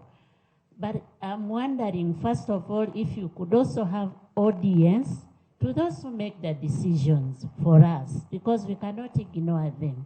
Much as we shall all have our responsibility to do what we can, but I think more people like the policymakers need to have a shift, a paradigm shift as far as development is concerned. Okay, our time is actually up to be on air, but let me just say quickly, two or three people talked about the human capital. I liked what Dorothy said, the mental infrastructure. One of the key things that runs through this message is the need for mindset change at whatever level. Taiwan and Germany, believe it or not, have less degrees, university degrees, per capita of people who are into tertiary education. They have less. They are much more developed than us, much richer. Germany is one of the richest countries in the world. Mindset change. You do not have to get a university degree to contribute to the nation. Here, to get Ugandans going into BitVet, or Africans for that matter, mindset change. Maybe it will begin at home. Maybe it will begin, I think we have a few people from our schools here, teachers. Maybe, we need to get out there, mindset change. Whether within us, the ordinary folk, or the policymakers, it's got to come. You cannot achieve this without a mindset change. All these nations went through mindset changes of one sort or another. Someone asked about property rights and patents and things like that. We won't get into this before we start inventing. One of the innovating and inventing, one of the things that we discuss in the book is how little Africa does in terms of invention and innovation. And we're talking about R&D.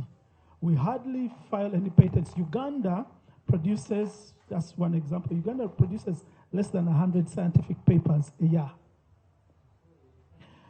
Africa's average of, we have less than 83 scientists per 1 million Africans. Brazil has about 560 scientists per 1 million Brazilians. The US has about 4,500 scientists per 1 million Americans. So there's a whole thing that we need to work on. I'll go back to the Ministry of Strategy. Ministry of Strategy is not looking at only industrialization. It is how do we achieve prosperity. Industrialization is one channel. Education and training is another channel. How do you trade? How do you relate in international trade. You know, there's so much. A ministry of strategy, the one that brings everything together. Do we need, you know, how do we grow our base of scientists? How do we innovate? How do we, so that's how many nations have done it. Madame Penina asked about audience with policymakers.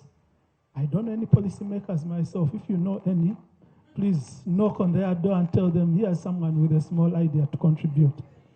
Having said that,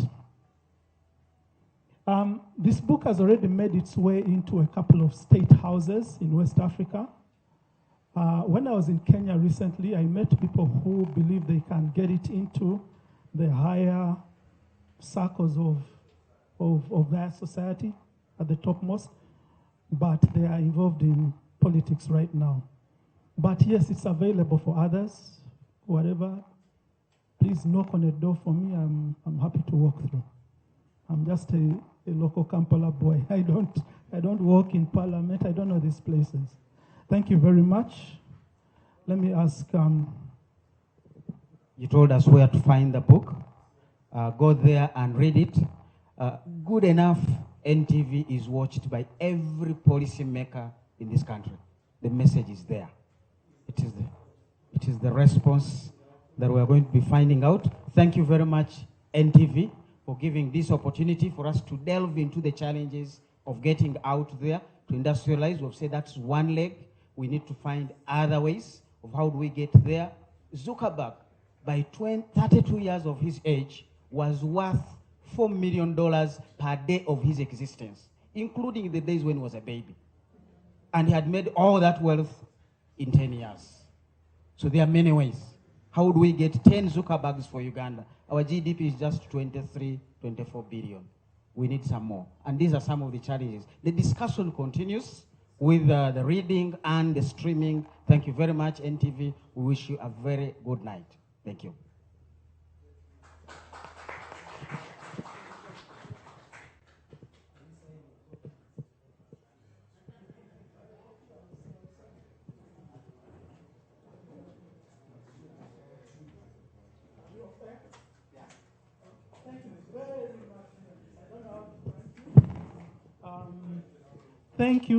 Thank you for making time. Thank you.